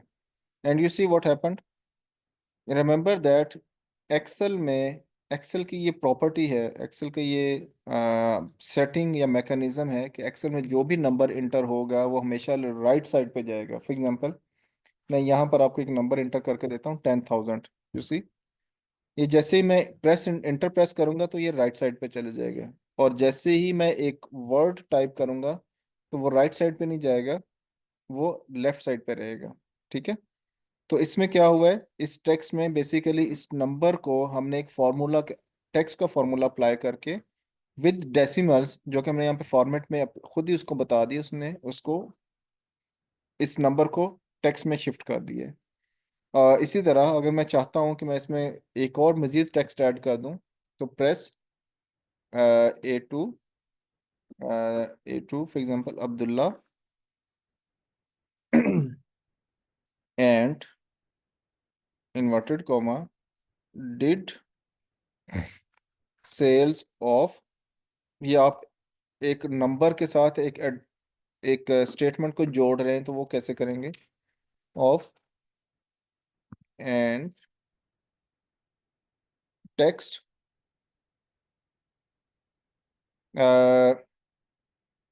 B2 inverted comma 0.00 and see what happens. Abdullah did sale of 20,000.00. So the point is कि आप एक नंबर के साथ एक्सेल का फॉर्मूला टेक्स्ट यूज करते हुए कोई ना कोई टेक्स्ट भी ऐड कर सकते हैं। अब ये मैनुअली नहीं लिखा गया है, ये फॉर्मूला है, रिमेंबर दैट। ये आपने एक फार्मूला के थ्रू, टेक्स्ट कमांड के थ्रू आपने इसको इस तरह से ऐड किया है। सो आई होप कि आपको ये टेक्स्ट की एक नई डायमेंशन, एक नई अंडरस्टैंडिंग ज़रूर मिली होगी कि how you apply text formulas in excel. So what is next, अब हमारे पास नेक्स्ट है डेट एंड टाइम फार्मूलाज। ये भी आपसे बड़े रेलिवेंट हैं, आपको कहीं ना कहीं इन चीज़ों की बहुत ज़रूरत पड़ती होगी। अगर आपने डेट या आप टाइम कैलकुलेट करना चाह रहे हैं तो हम क्विकली इसे गो थ्रू करते हैं, सॉल्व, यू नो, कि प्रैक्टिकल चीज़ें जो आपको कहीं ना कहीं ज़रूरत पड़ती है। फॉर एग्जांपल अगर आप ये देखना चाह रहे हैं कि आज डे क्या है, अब यहाँ पे अगर आप इसकी शीट्स देखें तो हर एक ऊपर डिफाइंड है। अब ये डे के फार्मूलाज हैं, तो मैं क्विकली इनमें से दो तीन अप्लाई करता हूँ। Day, you just want to check the day कि आज कौन सा दिन बनता है, सॉरी, डे। और आप यहाँ पर उसका रेफरेंस दे देंगे। आपके पास एक डेट है एंड यू डोंट नो कि ये कौन सा दिन बनता है, तो आपके पास वो रेफरेंस आ जाएगा। फॉर एग्जांपल 5 मार्च है 2023 है, तो उसमें डे फार्मूला के थ्रू आपके पास वो 5 आ जाएगा। अच्छा, अब फॉर एग्जांपल अगर मैं ये देखना चाहूँ कि डे, और मैं इसमें रेफरेंस नहीं दे रहा बल्कि मैं मैनुअली इन्वर्टेड कॉमा के अंदर एक डेट को मेंशन कर रहा हूँ, जैसे 1/3/2024 फॉर एग्जांपल, और इन्वर्टेड कॉमा एंड यू सी 3। तो उसमें इस कमांड, इस डेट को जो मैंने इन्वर्टेड कॉमा में इसमें मेंशन की, उसमें से उसने डे को एक्सट्रैक्ट करके मुझे दिखा दिया है। इफ़ यू डोंट नो कि आज का दिन कौन सा है, तो आप एक्सेल से पूछ सकते हैं, भाई आज कौन सा दिन है, day bracket today, and this is another command, ठीक है, double bracket, press okay, sorry 3 times मेरे ख्याल में टुडे, यस। आज 10 तारीख है, आज 10वां तारीख, और अगर आप आज की डेट देखें यहाँ पे कैलेंडर में, तो आज 10 दिसंबर ही है। तो आप डे कमांड अप्लाई करते हुए आज का फार्मूला भी निकाल सकते हैं।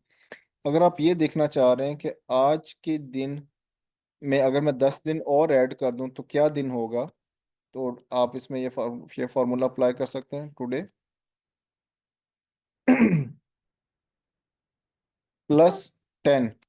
आप 10 20 कुछ भी ऐड कर सकते हैं, तो यू सी 20 ऐड हो जाएंगे।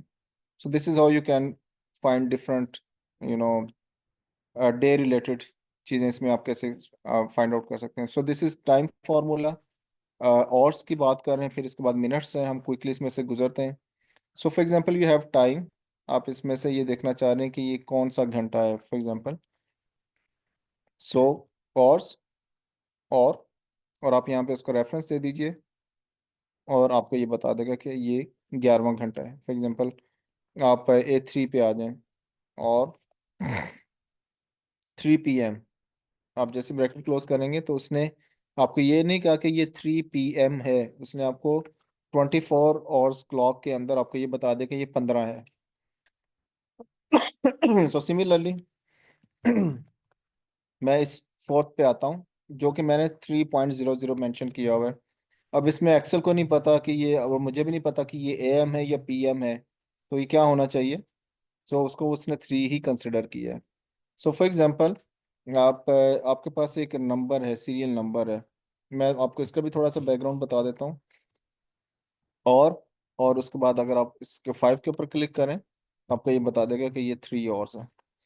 अच्छा, सिमिलरली आप इसमें अगर ऐड करना चाहें तो ऐड कर सकते हैं।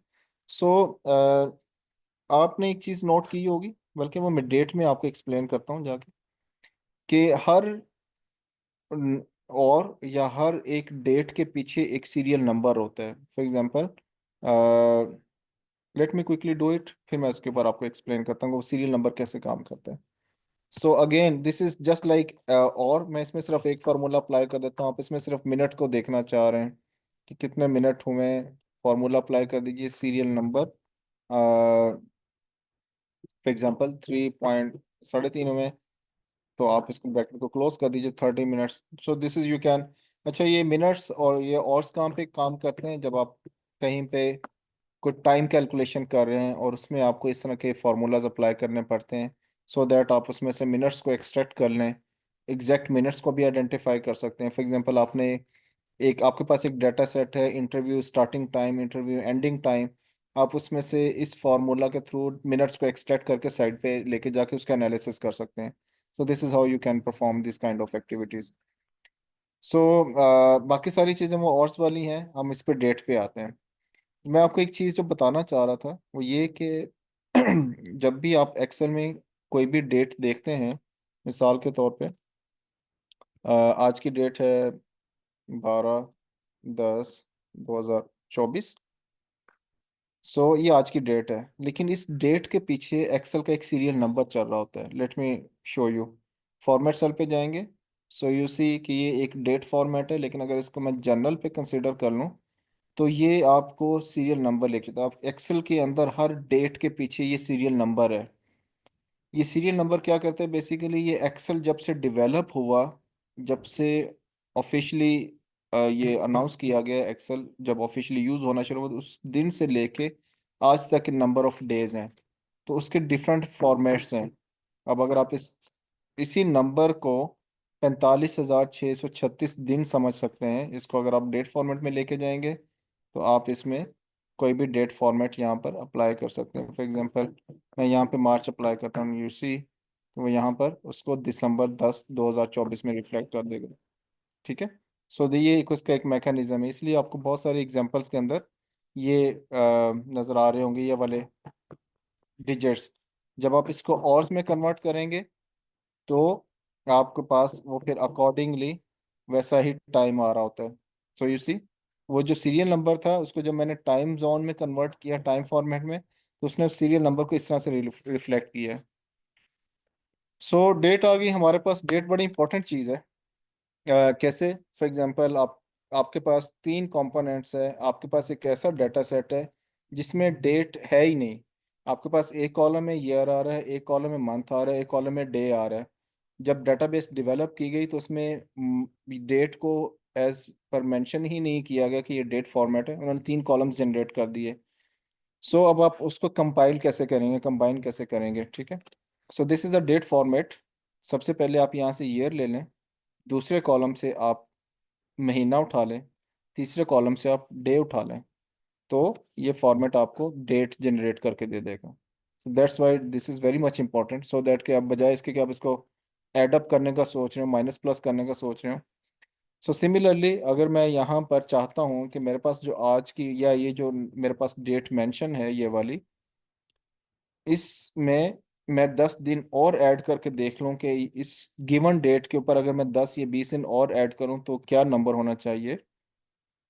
Again plus I want to add 20 days more. ठीक है। और जब मैं इसको एंटर करूंगा तो यू सी कि ये मेरा एक सिंपल फार्मूला है। 3 1, या दूसरे अल्फाज में ये यकम मार्च बता रहा है और ये 21 मार्च बता रहा है। ठीक है। So you can add date days in the date format. So this is about today. Very simple. आप इसमें आज का दिन देखना चाह रहे हैं टुडे फार्मूला के थ्रू, तो टुडे आपको आज की डेट नज़र आ जाएगी। अगर आप चाहते हैं कि आप इसमें मज़ीद 10 दिन और ऐड कर दें, सो आप इसमें मज़ीद 10 दिन और ऐड कर दीजिए। टुडे प्लस आपको ये नहीं पता कि आज की डेट के बाद अगर मैं 20 दिन या 21 दिन और ऐड करूं, for example you are calculating time for your assignment, और आपको कहा जाता है कि भाई साहब ये 10 दिन का टाइम है आपके पास, आप इसमें 10 दिन ऐड कर लें and you will find the exact date. अब आपको पता है कि आपने 20 तारीख तक अपना काम करके देना है। So day to day what is this, इसको भी कैलकुलेट कर लेते हैं। डे टू डे ये हम मेरे ख्याल में लास्ट में कर चुके हैं। सो डे टू डे ये basically returns today's date number, ये डेट नंबर निकाल के दे दिया उसने। 1900 ये कम कहाँ ले गए ये? अच्छा मंथ को देख लेते हैं, what is month and today. तो ये 12वां महीना है। ठीक है। और अगर ईयर देखना है, फॉर एग्जांपल ईयर टुडे, तो 2024 है। ठीक है। Okay. So now what is now formula? Basically now formula आपको एग्जैक्ट टाइम बता रहा है आज की, आज क्या है, now what is now today. तो उसने आपको ये फार्मूला बता दिया। फॉर एग्जांपल अगर आप इसमें नाउ प्लस आप आज के दिन के अंदर 12 दिन और ऐड कर दें तो आपके पास ये डेट आ जाएगा और ये टाइम आ जाएगा। सो ये दोनों बहुत इंपॉर्टेंट हैं फॉर प्रोफेशनल्स। हम सब भी कहीं ना कहीं असाइनमेंट्स के अंदर इंगेज होते हैं। एक मिनट होल्ड कीजिए।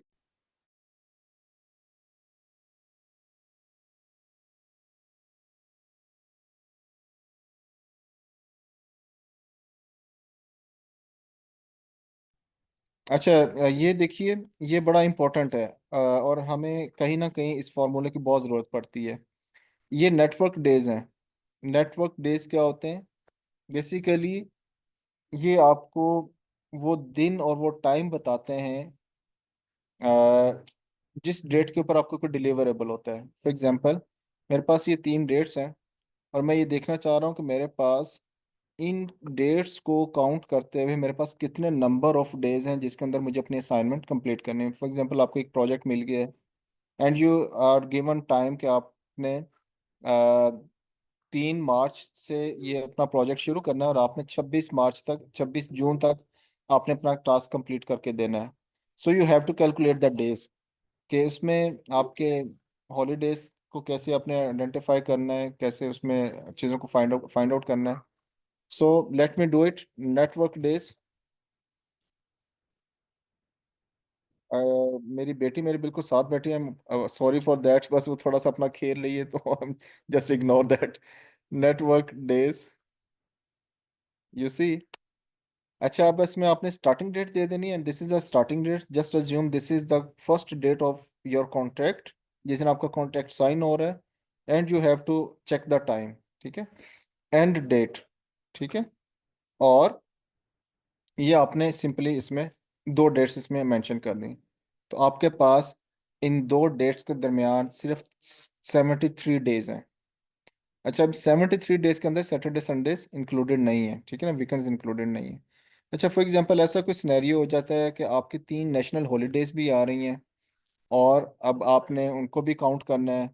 सो you can add your holidays like just third column. For example, आपको पता चलता है कि 9-10 मुहर्रम की छुट्टी भी आ रही है, इसमें दरमियान में ईद भी आ रही है। आप उन सारी डेट्स को कैलेंडर में से देके इसमें ऐड अप कर लें। So again, you are calculating the time for your assignment, network days. Network days, yes. Again, आप इसमें A3 जो हमारी स्टार्टिंग डेट है, जो कंप्लीशन ऑफ डेट है, जो मेरा डिलीवरेबल है, वो मैं मेंशन कर दूंगा। And I will add all these 3 holidays. In 3 holidays को आप इसमें ऐड अप कर देंगे। And you C, you see कि आप इसमें जैसे ही अपना एंटर करेंगे तो यू सी कि जब हमने पहले विदाउट हॉलीडेज इसको मेंशन किया तो उसमें उसने 73 डेज हमें बताए, लेकिन जैसे ही मैंने इसमें ये हॉलीडेज भी मेंशन कर दिए, 3 डेज हॉलीडेज, तो उसने 71 डेज का टाइम बता दिया। So this is how you can find your days, number of days. अब आपको पता है कि भाई मैंने 71 डेज के अंदर अपना काम कंप्लीट करके हैंड ओवर करना है। So what is this work days? Work days basically आपको रिटर्न द डेट। अच्छा, इसमें आपको आपको डेट फाइंड आउट करके देता है वर्क डेज और नेटवर्क डेज में। यहाँ पर आपको number of days find out करके दिए, वर्क डेज के अंदर आपकी एग्जैक्टली डेट बताएगा। फॉर एग्जांपल, आपको एक असाइनमेंट मिलती है और आपको बताया जाता आपको ये बताया जाता है कि you are signing your contract today, after 100 days you have to present your deliverable, you have to give us presentation. तो आपने वो डेज कैसे कैलकुलेट करने, डेट कैसे कैलकुलेट करने, तो work days.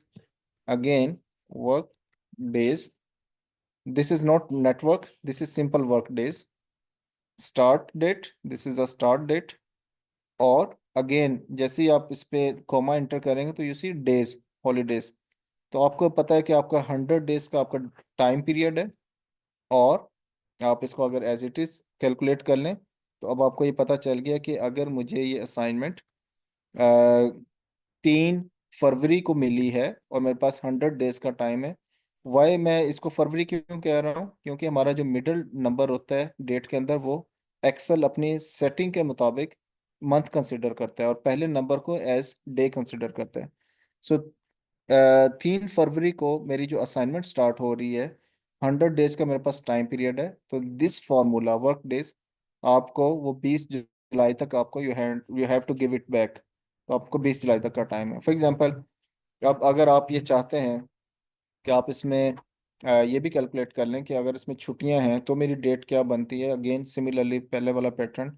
Again work days, यहाँ पर आप पहला अपना स्टार्टिंग डेट देंगे और डेज बताएंगे, और again you will tell the Excel कि भाई साहब ये मेरी छुट्टियां आ रही हैं दरमियान में, अब मेरी एग्जैक्ट डेट क्या होनी चाहिए।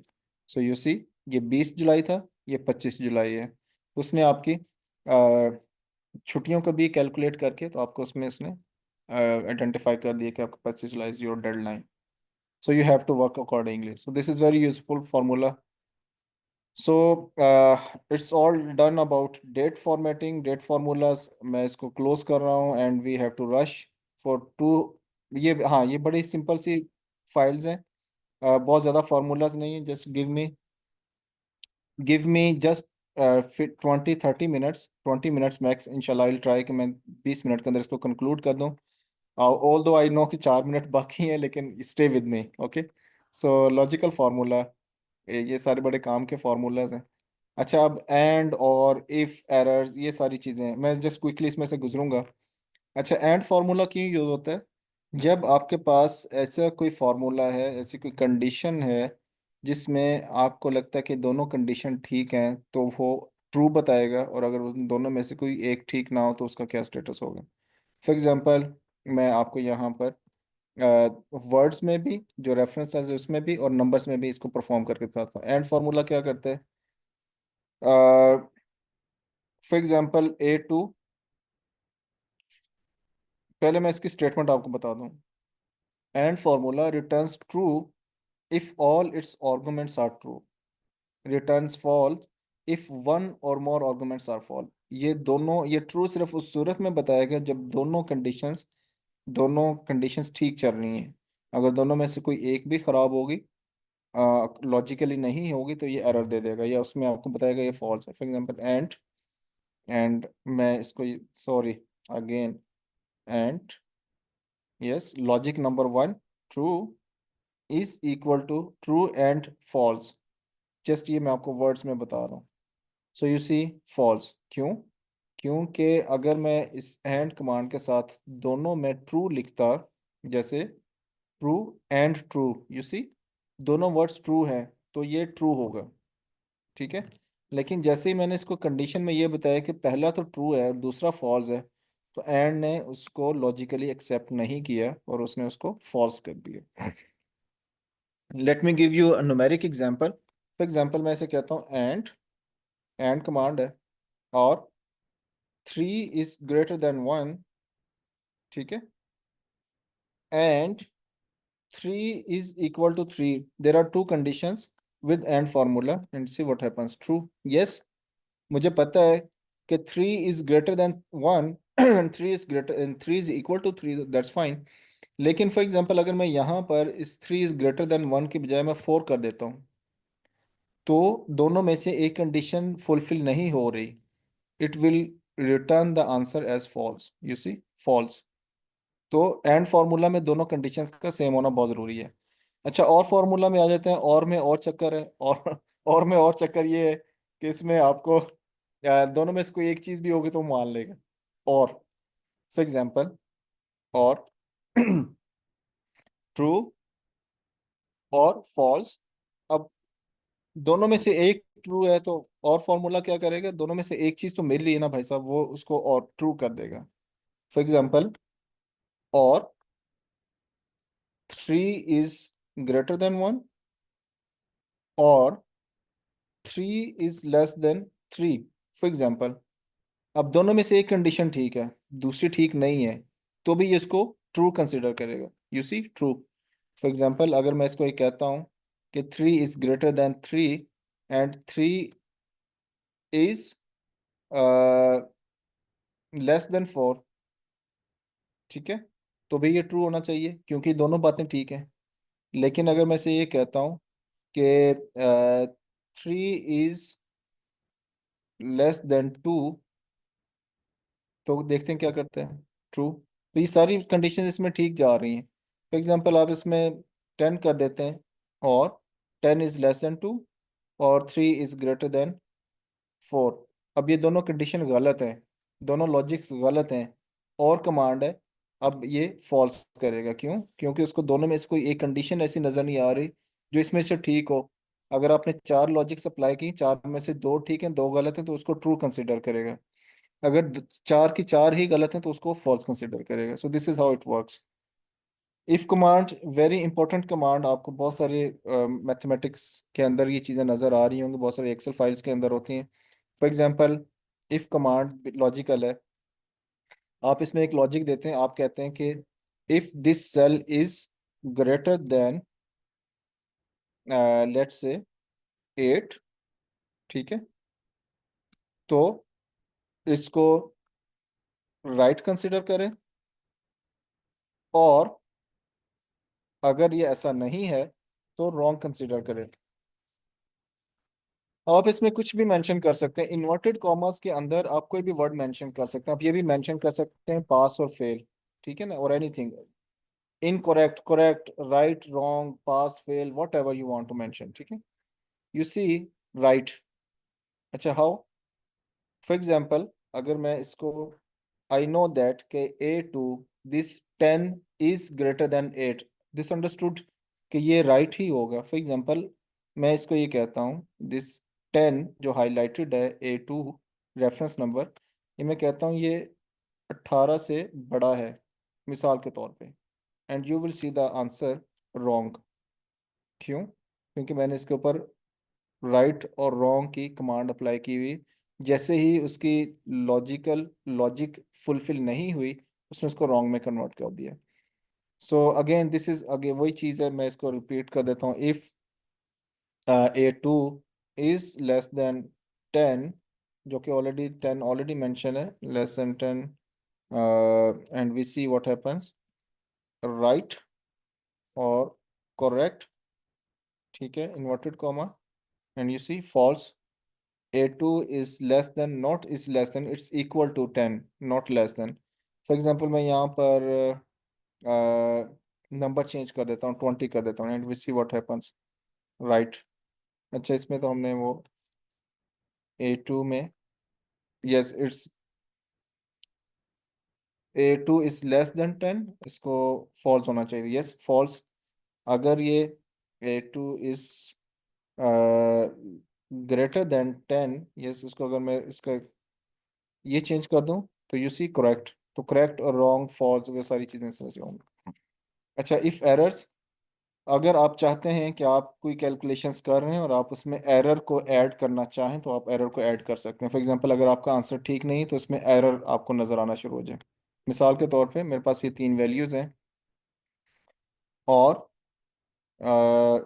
मैं यहाँ पर मेंशन करता हूँ इफ एरर, ये मैं एक ऐसी कमांड लगा रहा हूँ कि अगर जो कंडीशन मैं अप्लाई कर रहा हूँ, लॉजिक अगर फुलफिल नहीं हो रही, तो एरर का वर्ड उसमें लिखा हुआ नजर आए, इंस्टेड ऑफ के कुछ और चीज़ लिखी हो।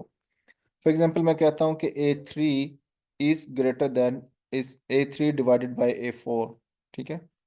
A4 क्या है? 0, A3 क्या है? 10। तो मैं यहाँ पर ये मेंशन कर देता हूँ, A3 डिवाइडेड बाय A4, 10 को 0 से डिवाइड करेंगे तो आंसर क्या होगा? आपको पता है फॉल्स आंसर होगा, लेकिन मैं यहाँ पर एरर मेंशन कर देता हूँ, एरर, ठीक है। तो already if error command is already there, लेकिन मैं इसको एक वर्ड मेंशन कर रहा हूँ, ठीक है, तो उसने एरर दे दिया। फॉर एग्जांपल, इसमें मैं अगर कोई और वर्ड मेंशन कर दूँ, not correct, you see not correct आ गए। तो इफ एरर कमांड के थ्रू आप अपनी कमांड्स को इस तरह से मेंशन कर सकते हैं, एरर भी आ सकता है और नॉट करेक्ट भी आ सकता है। So this is the last one, is, इसमें बहुत सारी चीज़ें, बस let me quickly go through. इस ब्लैंक क्या होता है, इस एरर क्या होता है, इस नंबर क्या होता है, जस्ट मैं इसमें से एक दो परफॉर्म कर देता हूँ। सो इफ इस ब्लैंक होती है, क्वेश्चन ब्लैंक है ये, बेसिकली ये क्वेश्चन कमांड होती है कि अगर ऐसा हो तो क्या परफॉर्म करके देगा आपको। सो इस ब्लैंक, ये आपसे क्वेश्चन किया जा रहा है कि क्या ये ब्लैंक है, ये नहीं है।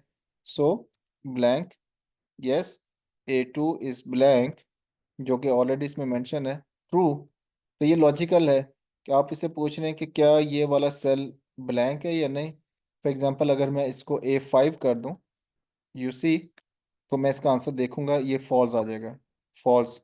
इस ब्लैंक से मुराद ये फॉल्स है। तो बाकी सारी इज सारी वही हैं, इज एरर है, इज नॉट एप्लीकेबल है, इज ऑड है, इज इवन है, इज टेक्स्ट है, तो ये सारी वही इस तरह से हो जाए।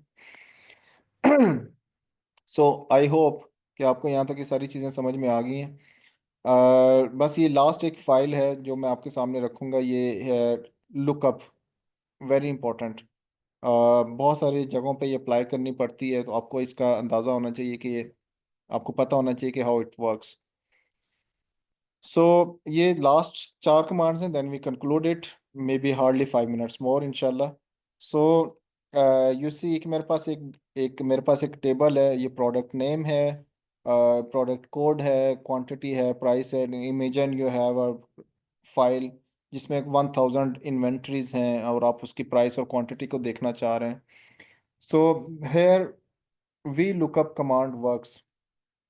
सो वी लुकअप क्या करती है? बेसिकली वी लुकअप आपको वर्टिकली चीज़ों को फाइंड आउट करके आपको उसका रिजल्ट देती है। मिसाल के तौर पे मेरे पास ये एक टेबल है, एंड इमेजिन कि आपके पास 1000 इन्वेंट्रीज हैं, you are running a store or a mart, और उसमें आप ये देखना चाह रहे हैं कि अच्छा टीवी की क्या प्राइस है, एंड यू डोंट नो, क्योंकि एक बहुत बड़ा डाटा सेट है, बहुत बड़ी एक डाटाबेस है।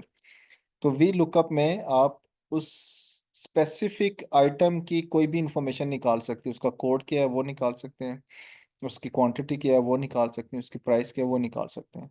So V lookup mean vertical, H lookup mean horizontal. So V lookup apply करके देखते हैं। टीवी है फॉर एग्जांपल, और मैं इसमें एक कमांड अप्लाई करूंगा, वी लुकअप। इसमें बहुत सारी चीज़ें मैं आपको साइमल्टेनियसली करके दिखाता हूँ। V lookup for example TV की कमांड आपको चाहिए, तो सबसे पहले आप यहाँ पर उसका रेफरेंस देखिए कि आप किसकी प्राइस देखना चाह रहे हैं। टीवी, मैंने उसका रेफरेंस दे दिया है, ओके, कॉमा। अब जैसे ही मैंने कॉमा प्रेस किया तो टेबल एरे आ गया। अब इसमें मुझे इसके सारे टेबल्स देने हैं, ठीक है। टेबल आ गया, उसके बाद मुझे उसकी प्राइस बतानी, सॉरी आई थिंक मैं आई एम मिसिंग समथिंग, मुझे इसमें पूरे का पूरा टेबल देना है, दिस होल टेबल, ठीक है, विद हेडिंग्स। ओके, फिर ही वो इसमें से निकालेगा कि चीज़ क्या है। अच्छा, भी ये इंपॉर्टेंट है। कॉलम इंडेक्स नंबर मींस कि आपको किस नंबर वाले कॉलम में से क्या चाहिए। अब देर आर 4 कॉलम्स, 1 2 3 4। तो अकॉर्डिंग टू माई क्वेश्चन मुझे प्राइस चाहिए, टीवी की प्राइस क्या है, नॉट द क्वांटिटी। तो प्राइस का कॉलम क्या बनता है इस पूरे टेबल में? फोर्थ। तो मैं according to this logic, column number index मैं यहाँ पर 4 मेंशन करूंगा, और इसके बाद मैं इसे एग्जैक्ट मैच का बता रहा हूँ। मुझे अप्रॉक्सीमेट मैच नहीं चाहिए, मुझे एग्जैक्ट मैच चाहिए।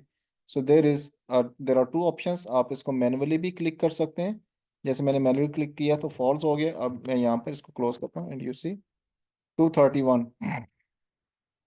सो if I go to this TV serial, तो यू सी कि मेरे पास एग्जैक्ट आंसर 231 यहाँ पर रिफ्लेक्ट हो गया, ठीक है। अच्छा, फॉर एग्जांपल मैं यहाँ पर लैपटॉप को मेंशन करता हूँ। मैं कमांड ऑलरेडी मैं अप्लाई कर चुका हूँ, दिस इज वी लुकअप, ठीक है, ऑलरेडी मैं ये सारा फॉर्मूला अप्लाई कर चुका हूँ। मैं यहाँ पर लैपटॉप मेंशन करता हूँ, तो यू सी कि लैपटॉप की प्राइस यहाँ पे मेरे पास आ जाएगी, laptop, and here is the laptop price, ठीक है। So this is how you can apply things on this. For example मैं यहाँ पर क्वांटिटी भी मेंशन करना चाह रहा हूँ। क्वांटिटी कितनी है मेरे पास, प्राइस तो आ गई। अब क्वांटिटी के लिए मैं क्या फार्मूला लगाऊंगा? सेम फार्मूला, लेकिन मुझे इसमें late me apply this one again. V lookup quickly मैं आपके सामने परफॉर्म कर देता हूँ। मुझे लैपटॉप की क्वांटिटी भी देखनी है, नॉट ओनली द प्राइस। तो मैं यहाँ पर इस पूरे टेबल को सिलेक्ट कर रहा हूँ अगेन। अब क्वांटिटी का टेबल, क्वांटिटी का कॉलम कौन सा है इसमें से? मुझे यहाँ पे कॉलम इंडेक्स नंबर देना है। तो क्वांटिटी का टेबल है, क्वांटिटी का कॉलम है 3। अर्लियर प्राइस वाले में वो कॉलम नंबर था 4। तो मैं यहाँ पर एग्जैक्ट मैच इसके ऊपर क्लिक करूँगा और press okay, and you see कि मेरे पास लैपटॉप की क्वांटिटी कितनी है? 20। I hope you got it. इसी तरह आप इसमें किसी भी प्रोडक्ट के जरिए कुछ भी इसमें से आइडेंटिफाई कर सकते हैं। आई होप कि आपको इसका जो पैटर्न है वो समझ में आ गया कि how V lookup works. H lookup is the same thing, लेकिन इसमें हम जो फॉर्मूला लगाएंगे वो हॉरिजेंटली लगाएंगे। सो यू सी वो उसी का ही रेप्लिका है, बेसिकली उसी का ट्रांसपोज है। इसी टेबल को मैंने ट्रांसपोज किया है for quick understanding. So again I have a printer है, मुझे प्रिंटर की प्राइस पता करनी, but the data is this way. तो डाटा की शेप डिफरेंट है, उसका फॉर्मेट डिफरेंट है। So what I am doing now, H lookup. मैं यहाँ पर एच लुकअप अप्लाई करूँगा। मुझे क्या चाहिए? प्रिंटर। तो सबसे पहली वैल्यू प्रिंटर को मैं क्लिक करूंगा। Again I have to select all this table, you see और मुझे इसमें रो नंबर बतानी है कि मुझे किस रो में से इंफॉर्मेशन चाहिए ना। रो 4 रोज है, तो अगेन इसमें रो नंबर है 4, price 4 number rows, and again exact match, and you see कि मेरे पास प्रिंटर की प्राइस 178 आ गई। And if I want to double check, तो यू सी कि ये प्रिंटर है और ये उसकी प्राइस है। आप इसमें प्रिंटर की बजाय शूज़ लिख दें तो शूज़ की प्राइस आ जाएगी। शूज़ की प्राइस मेरे पास 31 ये है, और ये मेरे पास शूज़ हैं। So the second last, very easy, watches. अब ये मैच मैच फंक्शन क्या होता है? बेसिकली मैच फंक्शन आपको आपके डाटा की पोजीशन बताता है कि आपका डाटा किस नंबर पे अवेलेबल है। फॉर एग्जांपल आपके पास 5000 रिकॉर्ड्स हैं, 5000 आइटम्स हैं, और आप उसमें ये देखना चाह रहे हैं कि आपके डाटा सेट के अंदर वॉचेस का क्या सीरियल नंबर है, वॉचेस किस पोजीशन पे अवेलेबल हैं डाटा सेट के अंदर। तो you can simply apply this match command, and simply आपने वॉच मेंशन किया, एंड वे ये आपने इस पूरे टेबल को सिलेक्ट कर लिया, एंड एग्जैक्ट मैच, तो आपने एग्जैक्ट मैच को मेंशन कर दिया जो कि ऑलरेडी इसकी कंडीशन है, and this is 10th number. You see, अगर आप इसमें से इस सारी को सिलेक्ट करें तो इस पूरे टेबल में से आपको जो प्रोडक्ट है वो 10th नंबर पे नज़र आएगी। अच्छा, मैंने इसमें से अगर मैं 4 की बजाय 5 से स्टार्ट करूं तो यू सी क्या मेरे पास वो उसका हेडर निकल गया है। अब सिर्फ मेरे पास आइटम्स की लिस्ट है, तो यू सी कि ये 9वें नंबर पे है। 1 2 3 4 5 6 7 8 9, सो you see this is the 9th number. तो आपको इन्वेंट्री की लिस्ट में से मैच नंबर इस तरह से मिल सकता है। The last formula of the last file.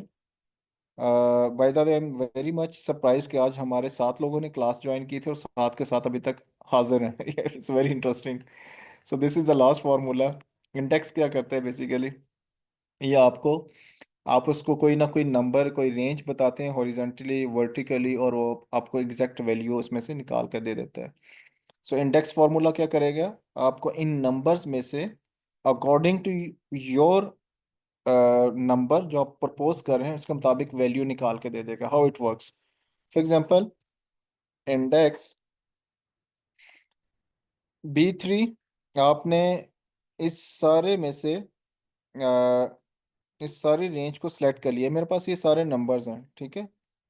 इसमें Q1, Q2, Q3, Q4, फिर सेल्स पर्सन के नाम भी हैं, उनके नंबर्स भी हैं। मैं ये देखना चाह रहा हूँ कि इस पूरे डाटा सेट में से इंडेक्स फंक्शन के थ्रू जो सेकंड रो के अंदर या सेकंड कॉलम के अंदर थर्ड वैल्यू है, यू सी रो नंबर, अभी हाईलाइटेड रो नंबर, मैं उसको सेकंड रो का बता रहा हूँ, और मैं कह रहा हूँ कि थर्ड कॉलम के अंदर जो वैल्यू है मुझे वो वैल्यू फाइंड आउट करके दो।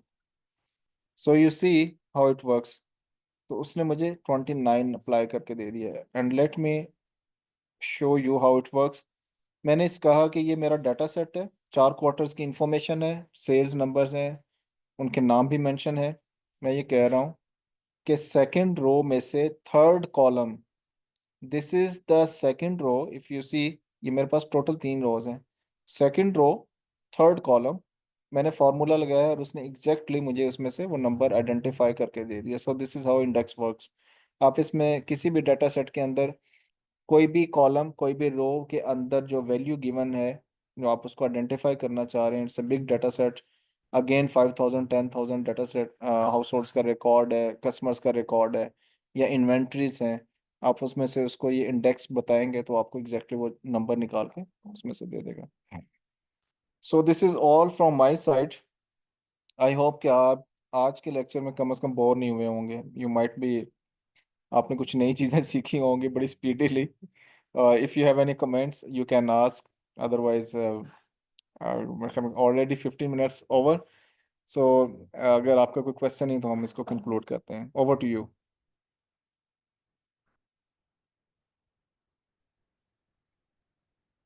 थैंक यू फरहान साहब, बहुत शुक्रिया।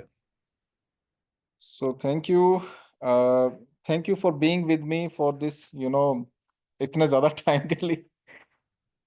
आई गेस कि मेरे ख्याल में आपका कोई इसके ऊपर कोई फीडबैक या कमेंट या कोई क्वेश्चन नहीं है। सब साइलेंट है। नहीं फरहान साहब, एक्चुअली ये फार्मूलेज है, मेरा ख्याल है कि इसका ताल्लुक प्रैक्टिस से है। तो वो आप बिल्कुल। शीट भेज दीजिएगा तो we will try to practice है। तो मेरे ख्याल में उसी से श्योर। क्लियर हो जाएगी। जी हाँ। बिल्कुल। प्रैक्टिस से ही आपको अंदाज़ा होगा। मैं आपके साथ ये शीट्स भी शेयर कर लूँगा, and I also have a book जिसे बाइबल ऑफ एक्सेल कहा जाता है, मैं वो भी आपके साथ शेयर करता हूँ। सो बेसिकली मैं जो पॉइंट है वो ये बता देता हूँ कि you no need to remember any formula. ठीक है, you only need to know your case, कि आपको निकालना क्या है, आपको चाहिए क्या। For formula there is a book, for formula there is chat GPT, for formula there is आप अगर यहाँ पर भी एक्सेल की हेल्प के अंदर भी जाके यहाँ पर आप लिखेंगे हेल्प के अंदर जाके वी लुकअप, एच लुकअप या डेट फार्मूला, तो आपको यहाँ पर हेल्प के अंदर बहुत सारी चीज़ें आइडेंटिफाई करके, just give me a second, we look up, you see मैंने सिर्फ वी लुकअप मेंशन की है, तो एक्सेल आपको खुद बता देगा कि वी लुकअप क्या है, कैसे एक्सट्रैक्ट हुआ, और उसके अंदर कैसे कैसे कंपोनेंट्स हैं, ट्यूटोरियल भी दे देगा, सब कुछ निकाल के दे देगा। You only need to know कि आपको निकालना क्या है। फॉर्मूला भी याद ना रखें कोई मसला नहीं, but practice makes a man perfect. So मेरे ख्याल में इसको कंक्लूड करते हैं। इंशाल्लाह आपके साथ ये फाइल्स शेयर हो जाएंगी, और नेक्स्ट वी विल ट्राई कि हम इंशाल्लाह अपना पिवट टेबल के ऊपर आएंगे। So thank you very much, signing off, अल्लाह हाफिज़।